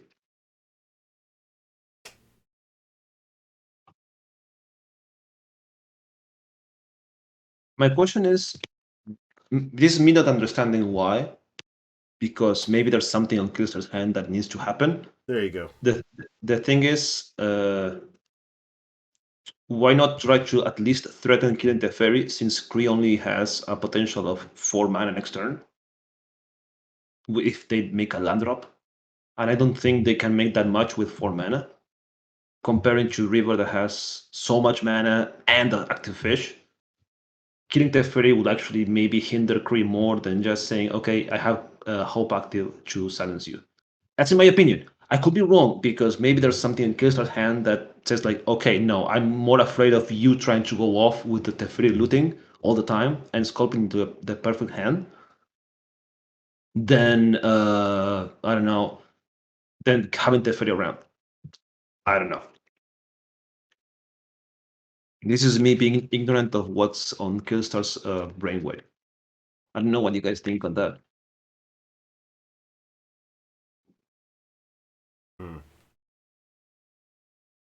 So I am biased because I am personally scarred by Teferi. I play enough high-powered games to where I haven't seen it in a while, but Teferi dominated my local mana for a while, and it's one of those things that once it hits the table, you have to actively work at dealing with it, or else it'll bury you in card advantage, or just the ability to like the phasing portion of it is no joke, especially for decks that rely on their commander, which we don't have a Thrasios in this pod, but like. So I'm personally scarred by Teferi. So, but based on your assessment, yeah, like River is the one that's loaded with the options here. Teferi is just more of it seems defensive at the moment for Kree. And in fact, Killstar swings both creatures of Teferi, and Kree just. Oh my! Oh yes, yes, yes, yes! End step and Nos from River. Yes, this is what I came here for. So This is what I came here, not for Teferi, Holbridge, no. End step Adnos, not even main phase. Yeah, enough of these main phase ad nauseums. Let's see some actual end step ad nauseous like we're supposed to. So was this in River's hand the whole time? Yes. Yes. Because everyone else didn't give him cards. Except for Kree just casting Teferi. Oh, Here's the Zephyr's guardianship. Guardianship. Yep. Still gonna draw a card through Mystic. Wait, he didn't draw a card. No, wait, it's a Holbridger. Oh, there's a whole breacher. Okay, never mind. Yeah. So the fish is probably gonna die.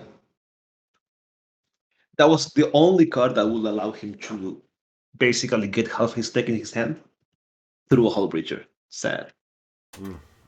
Well, fish is gone, so that means it's Chrome time. And killing the fairy.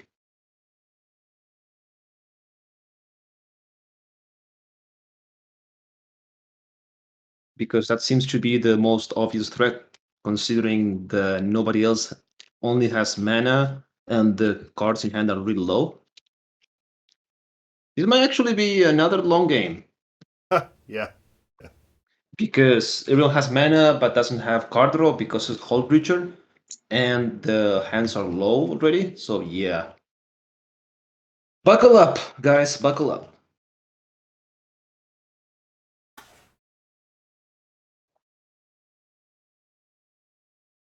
At least that the play I see is Chrome, but again, I may be surprised by River. Okay.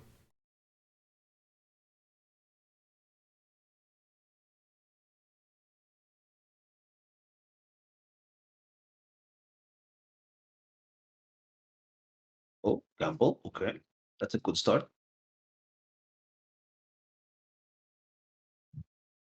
Can we set up a underworld breach, maybe?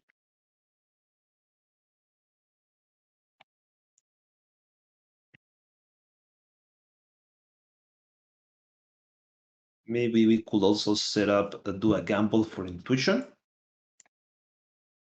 to do a base setup for underworld breach instant speed for his next turn, probably. It's an option.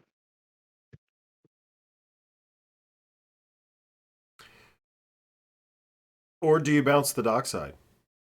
Or do you bounce the dockside? That's also a possibility. Yes. Actually, Mhm. I don't know if River is aware of this. There is a 1-card gamble line that they could go for, but I do not think they have this set up as it is. Okay, What? walk me through it. Yes. I believe you need 11 cards in both combination of your hand and graveyard, which they do not have. Yeah, it ain't happening. I'm very curious to see what they would be going for here. Only 4 cards in hand. There's big risk. Power. I kind of wanted that. I'm not sure the solve. Okay, so that's a gamble. I'm revising. No! Rest in peace. Do you think that was the card? Yes, of course, that's a card. That's a 1-card combo. With this, he gets a Sevin's Breach and LED, and that just goes crazy. No, River, not like this. Not This like is one of those key River. times. It would be great if we could hear players. Like if we could hear their reactions to discarding the intuition. It'd be very entertaining. There's the Not like this, River. Not like this. Yeah, they just casted that Nos end step. They get countered, and then they gamble for intuition and discarded intuition. Big sad. Very big sad. The fairy down.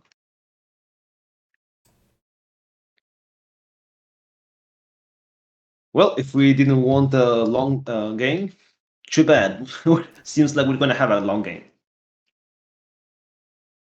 River did his best to finish the game, and the game said no. This definitely feels like last game. A Hull Breacher is in play, preventing value engines from going off. Everybody is at 3 or less cards in hand. It's just Yes. Oh my. Oh no. fight for value. Oh, this is gonna be a long one. This is gonna be a real long one. No 4th mana for the Vamp Tutor. Or the Reanimate. Interesting. What could you reanimate with this? Nothing for reanimation so far, but Vamp Tutor will be pretty good. So you could get like a wheel, and with Hull Breacher just win off that. That Entomb. Yes, that's a sad Entomb. The Red Entomb, as we call it. 25% chance of dying, well, of flopping, and it happened.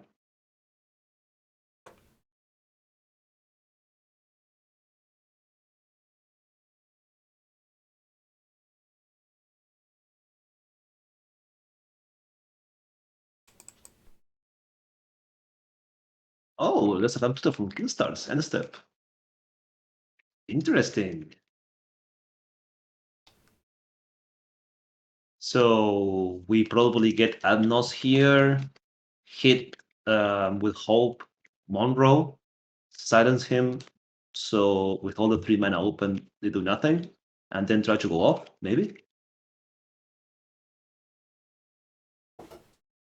At least that's the line I see. I'm trying to recall any of the free interaction that was used earlier. I think Fierce was the only. That's That's the only There one. is still quite a lot up, but hand sizes are relatively small. Yeah, that's I'm guessing why you hit Monroe with a hope, because he's the only one with 4 the cards. biggest mana, the hand size and mana open. Mm-hmm. But that Because still Kree doesn't and make River it. literally have Yeah. to. Yeah.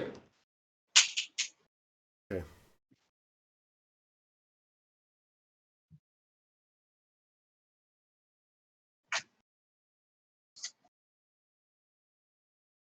It might see the game end here. We definitely could. We might see yet another main phase ad nauseum into a Killstar win. And hopefully it bodes a little better for him this time. They will actually have some mana flow post ad nauseum to work. No more of that risky Adnos. Main That phase was with very risky, but it did work out in the end.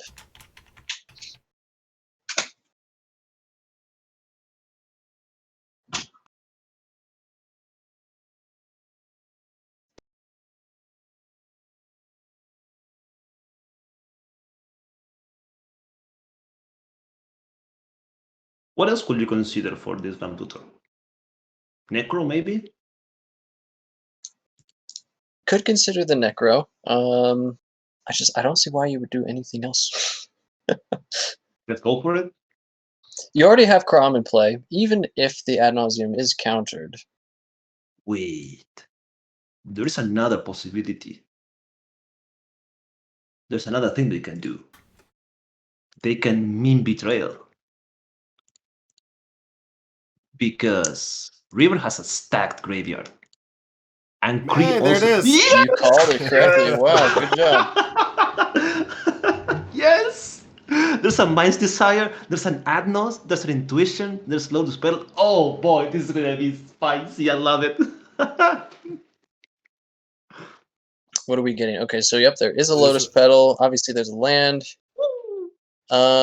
Reanimate does not have any good targets right now. Yet. Okay, that's Lotus Petal from Kree. I just realized you could gamble a reanimate target and like roll the dice. Just in case someone keep a Storm Counter, because there's a Mind's Desire in graveyard that is probably maybe being casted. So just keep that in mind. It may So we're at happen. a storm count of 1, 2. Two so Lotus far. Petal. Yes.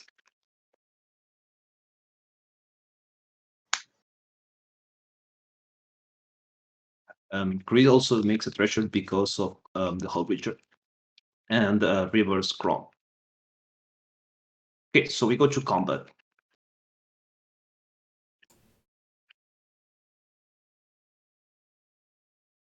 Yep. So far we have two Storm. I would like it if Killstars had any use of the counters there for Storm, but he may not even be considering Mind's Desire at this point, and I wouldn't blame him.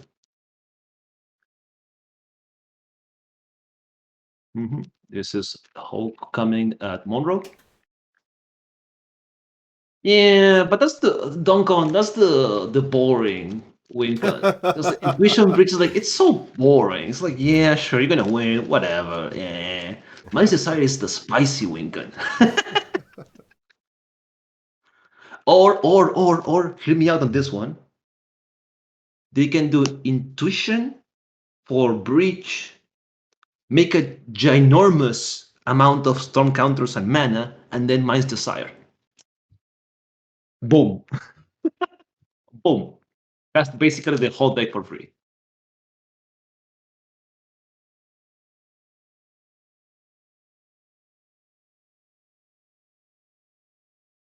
Okay, so that Monroe is silenced until the kill starts next turn. Considering that Mimitrail resolved, I don't think Monroe has much interaction. Okay, here's a Intuition. Oh, they're just putting the graveyards there so Killstars can play them. Makes sense. So there's the Intuition. It looks like we are gambling first. First gamble, makes sense. Well, 2 cards in hand is a 50-50. Risky. mean, it doesn't really matter, right? They go for LED here, and Yeah, one of the combo pieces. So that way, if they pitch it, intuition grabs something else. Why not just Actually, add NOS yeah, at this point instead of gamble? Unless they're looking for defense. Like, I don't know, pact, maybe?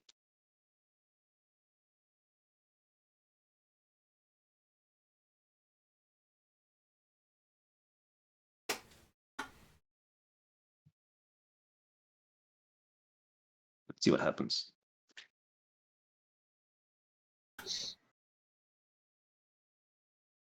So storm counter 3, by the way. Okay, yeah, well, Hey, it might come into it. I see that card, and every time I see Mind's Desire, I'm tempted to cast it. This is from my Joleva days, okay? there.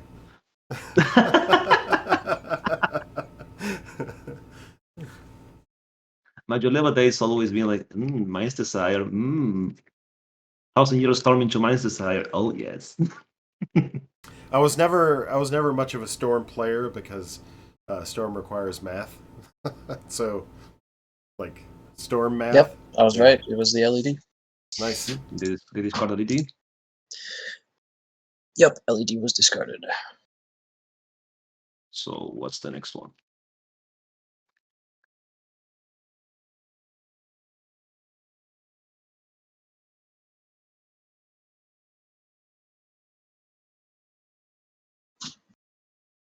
I'm hoping Killstars wasn't banking casting that. They could have just cast Ad Nauseam here. I agree. Maybe they didn't see it, or they wanted to do something different.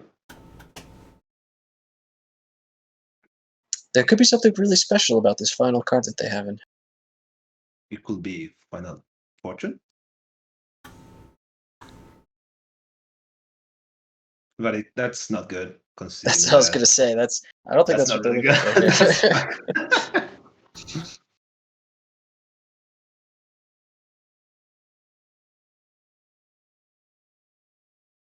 Yeah, because a lot of their free mana has all been used.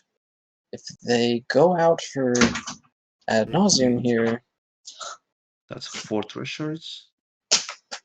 Okay, there's And Adnos. Lotus Petal and Adnos. Okay, so there's an Adnos. yep, they did goof. They are going to another tapped out main phase Ad Nauseam.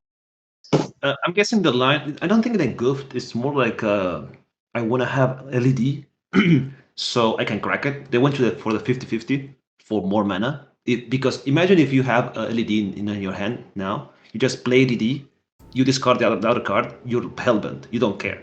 So when you do Adnos, you can crack LED for extra mana. So the possibility of you fizzling is incredibly low. Ooh. In that sense, I don't blame it.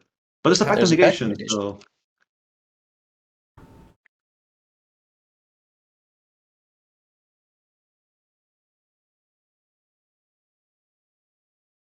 So the gamble was a calculated risk based on they were going to do the Ad Nauseam anyway. Mhm. That's fair.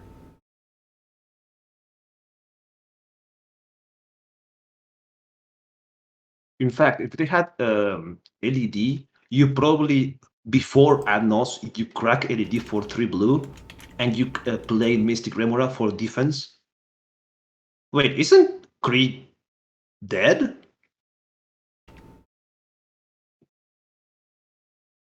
Isn't he just like dead? Unless there's a Dark Raid in his hand?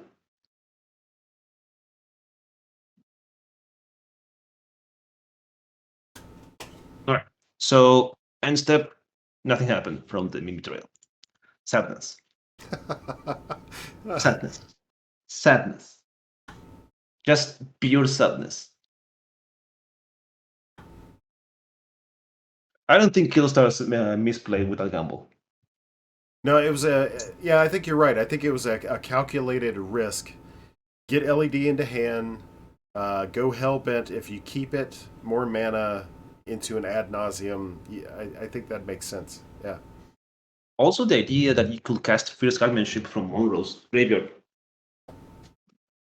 So you can completely defend the Adnos in case someone had anything. Yeah, wait, why didn't they cast the Fierce Guardianship? Because they didn't have a commander. Yep. Oh, wait, They have wait. What? Chrome. They have Chrome. What? Maybe they didn't see it. They didn't see it. It's fine. All right, I'll just assume they didn't see There's a it. lot of things going on. It was a really hard turn.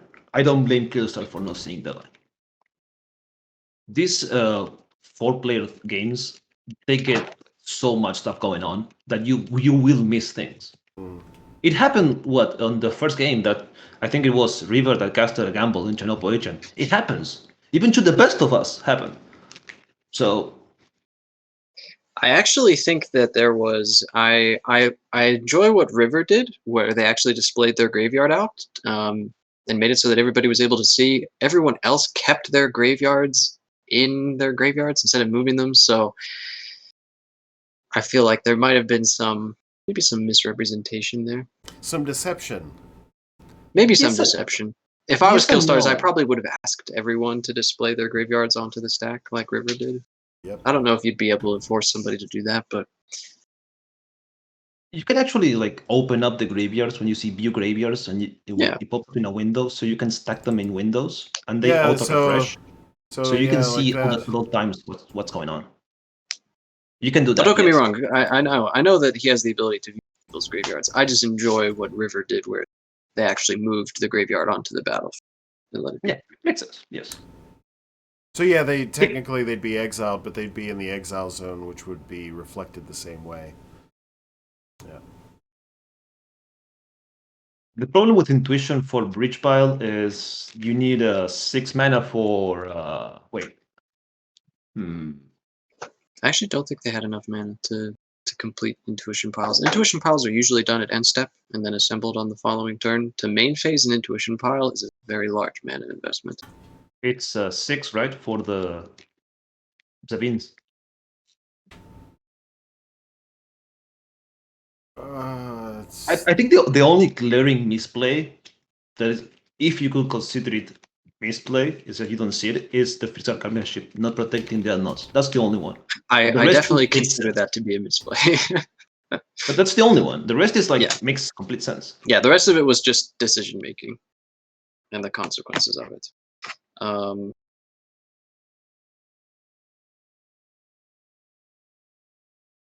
And again, with everything going on, with that turn being so complicated, Killstar not seeing the first, it's completely fine.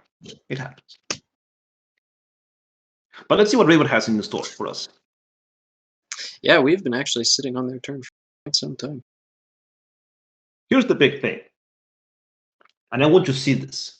I really want to see this. I want to see Kree casting a Dark Red in upkeep to pay for the pact and someone mental misstepping it. That's the only thing I want to see this game.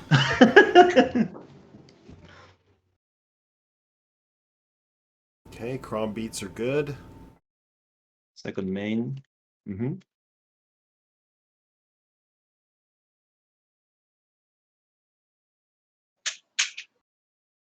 It's not cayenne pepper. That's a spicy way. That's a spicy way of living.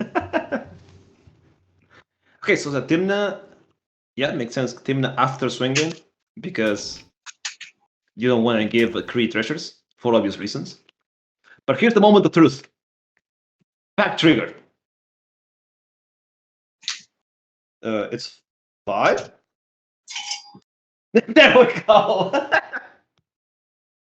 We have our first death of game 3. We're not. I thought we discouraged that. Do we not discourage that in these matches? What do you mean? Spike packs. Well, What? so that's an interesting debate. Like, could Kree have drawn into something? No, because it's untap upkeep draw. So yeah, they would have had to have had it in hand. Yes, it's what Duncan is saying. because if Killstars wins without that NOS, that's it. Pot is over. But if River or River wins, then the things keeps going. Okay, so Josh, this is in reference to. So we had some like second round discussion about using the overall strategy of the tournament to dictate games, what have you. I think that's exactly what that was a way to preserve the pod to move forward. You lose this battle, but you win the war, kind of thing. Maybe. Yes, maybe. So.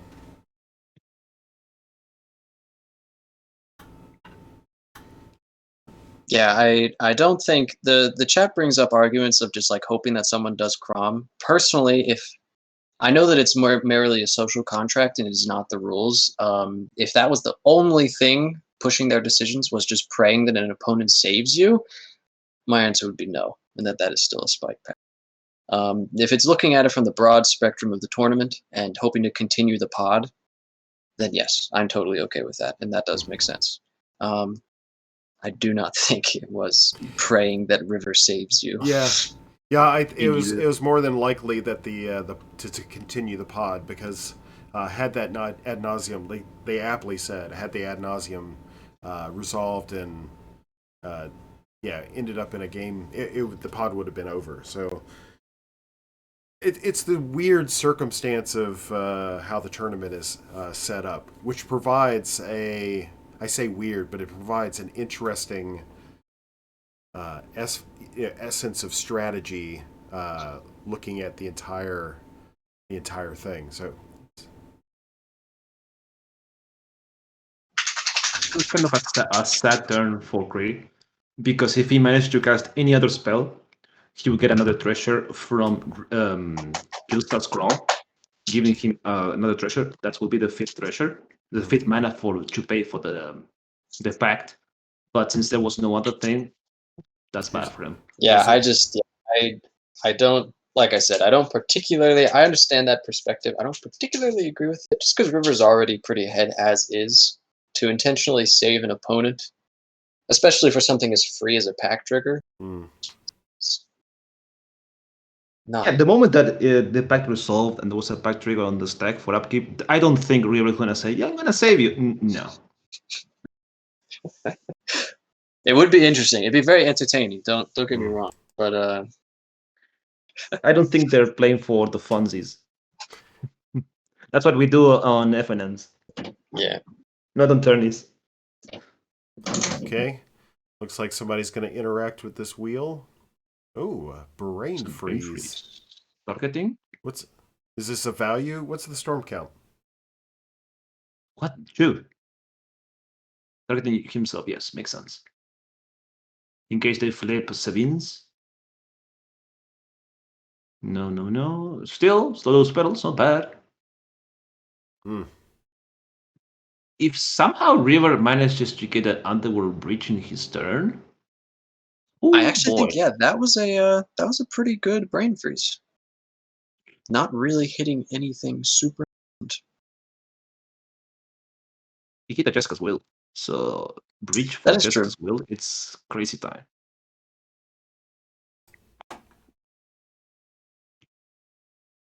I honestly thought that Kree had a ritual. Me too.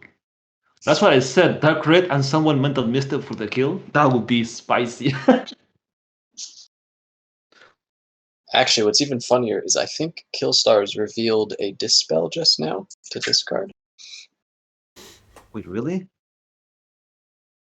Oh, so it was close. So even if he had the whatchamacallit, the ritual. No, but Killstar was tapped out. Oh yes, he was tapped out. Darn. That would have been something. That would have been one for the history books. This should mean that both River and Killstars draw a card, because there's 2 Crown triggers. But there's no chance from tomorrow. He needs to cast stuff to come back. Oh no, what is this? Oh no. The sandbag continues. Well, he got wheeled into this, so.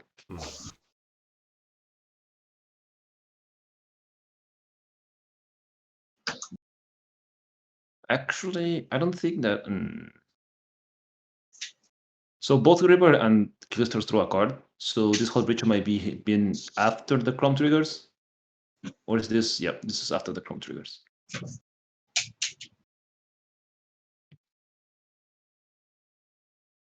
I'm guessing we're gonna see a small battle over this.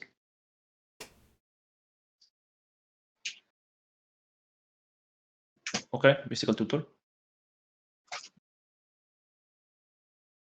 Are they holding priority on the Chrome? No, there's no way they're priority on. That's a Mystical Toots. Yeah, on top of Richard.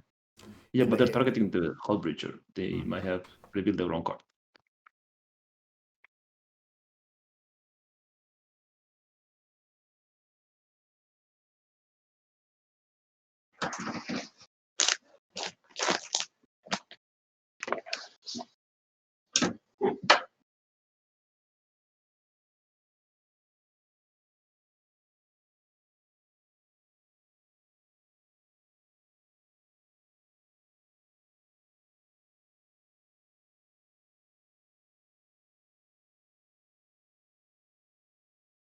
Is that a demonic tutor reveal? It makes sense. Probably to bounce Dockside a few times.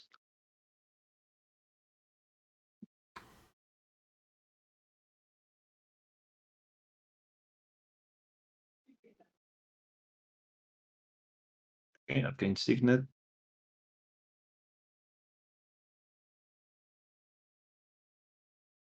No, Monroe's not having those mana issues that he had in the previous rounds. It's like he starts slow, but then at some point the game picks up and drops every mana rock in existence. And that lets him come back into the game. Obviously with the help of our favorite goblin. Tony Montana. Tony Montana, yeah.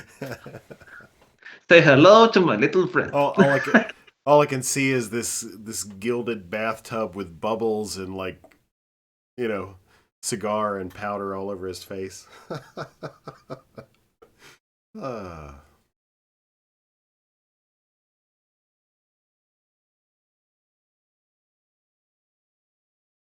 so we have DT that he totally didn't tutor for. Nothing to see here. No. So what's on his graveyard? There's an LED in Killstar's graveyard. We might be seeing a breach.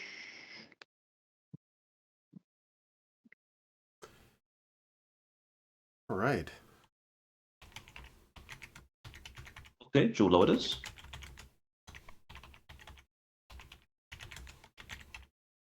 Doubling Q, maybe?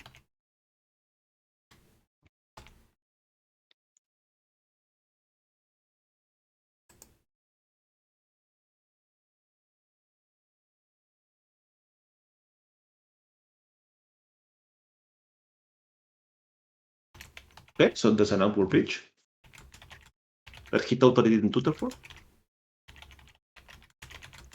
Oh, the Lotus is to activate Mox Opal Metalcraft. Makes sense. So clearly, Killstars has defense for this breach.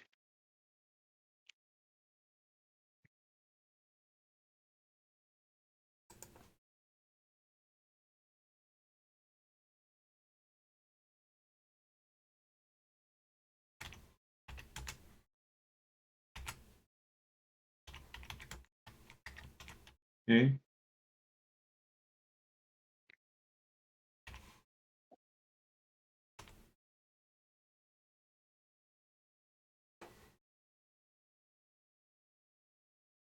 So negation. There's a Fierce back.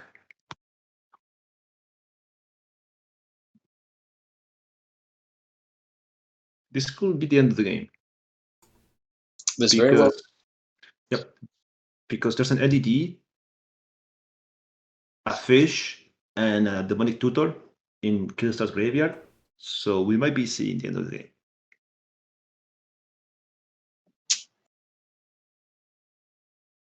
In fact, back to even the gamble. I was thinking about this for a while. The early gamble into the LED just set it up so that LED was at least in existence somewhere on hand. and that makes it really good for.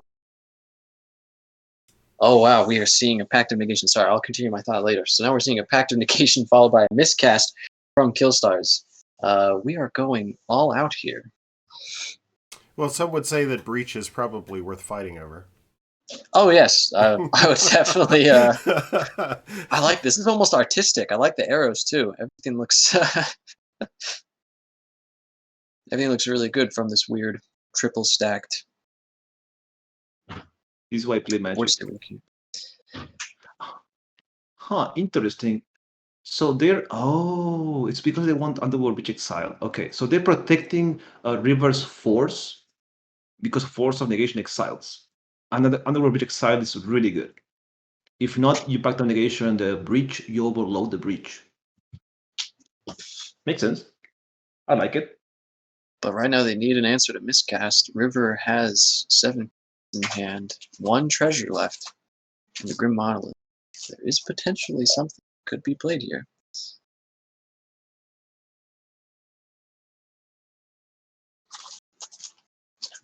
Oh, miscast has resolved. Could it be? The stack is slowly clearing. Mindbreak Trap, could it be?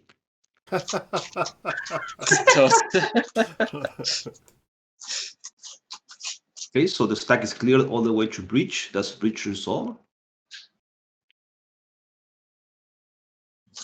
Does seem that priority may be held.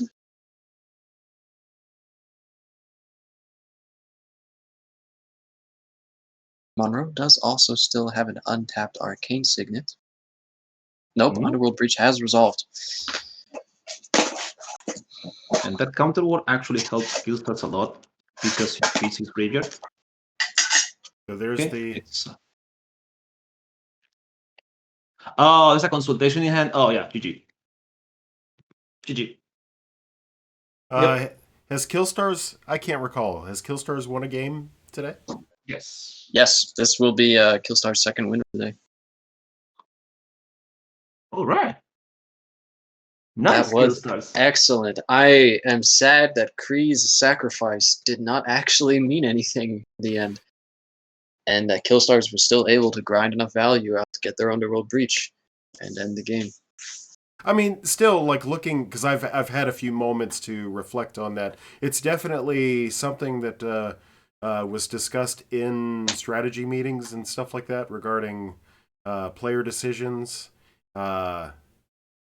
It's interesting to see it actually employed. I think this might actually be the first time I've witnessed it. I can't say it's the first time it's happened, but I love it. I think it is a great addition to the thinking that needs to go into player decisions. It is very different from the the typical sitting down for a single pod of CEDH that is not going to affect any of the future pods, and then having to sit there and say, I might need to kill myself here to save the table and make sure that the pod is able to continue. So a lot of that was folded into the way that this was organized. The 5-game round was set up. The way that the ELO points were set up. The way that the round to round structure was set up. It's all to emphasize, because anybody who's ever played a best of one has felt the bitter sting of bad draws or just no luck in the deck or what have you, and that doesn't represent the best players in the world, the skill sets of the players.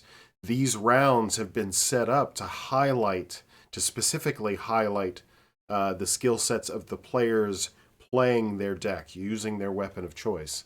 So, go cEDH Brazil. Good job. Congrats, Killstars. So, very nice. Very nice. Well, damn, gentlemen, I tell you what, for an impromptu day, I don't think I would have changed a thing. I am always glad to sit down with Ernesto. Josh, it was my utter pleasure to be able to meet you and sit with you today. Before we cash out, did you want to take the opportunity to share with the fans out there something about yourself, where they can where they can find you or interact with you on a regular day-to-day basis? Sure. Honestly, the easiest way to say is that I'm practically everywhere. If you look me up on Discord and you click on our mutual servers, I can guarantee that we'll probably have at least 10 plus servers in common, if not more, as I just find myself joining more day by day. I am here representing the MTG Marketplace, however. So if you are in need of actually buying the cards that you wish to use to play CDH and to join us for webcam CDH games whenever we have those, to come by and check us out. We actually hope to be doing something with this event and maybe getting a charity of some kind started. If you we're gonna would, wait to shoot me a link for the marketplace, what have you, because I've been uploading these videos to YouTube for posterity. I'll incorporate that link in the description of the YouTube videos for you. So yeah, just shoot me a link. Fans out there can find that and buy those cards, right? Yeah, you can't play. It's funny, my catchphrase would say something like, can't play without cards, but we're sitting here watching a cockatrice game, so I can't really say that anymore. If you like the smell of cardboard and holding the cards in your hand and watching us play games over cockatrice, then yeah, come check us out. Righteous. My man Ernesto, where can they find you? So normally you can find me if you know the 99, you can just hop on the server, just ping probably there's two people with a Black Moon. The only one is on the purple color. That will be me. Just ping me there for any questions. If not, you can find me in YouTube just by myself on CDH Coldcast, where I upload just casting of games from my local meta. And I just commentate on those games and had a lot of fun. So check it out. Let me know if you have some feedback, because I'm always willing to see what's on people's minds from the content I create. Righteous. And also, like, if you need help with those links, I'll put the links to everybody so they can help fight. That's the thing. I love this community. I've, as discussed earlier in the casting, I've only been a part of the CDH community for a year now ish, just slowly kind of working my way into it. These folks that you are watching play these games, commentate with me, the TOs in the background, they have all been amazing people. And it's my job as a social scientist to promote that, to get that out there into the world, this great, awesome thing. And I want as many people to experience that as I possibly can get. So, like, contacting me, you're already there. Just come back next time. So, all right. Well, I think that'll do it for us. We'll catch you all on the flip side. Talk to you in a bit.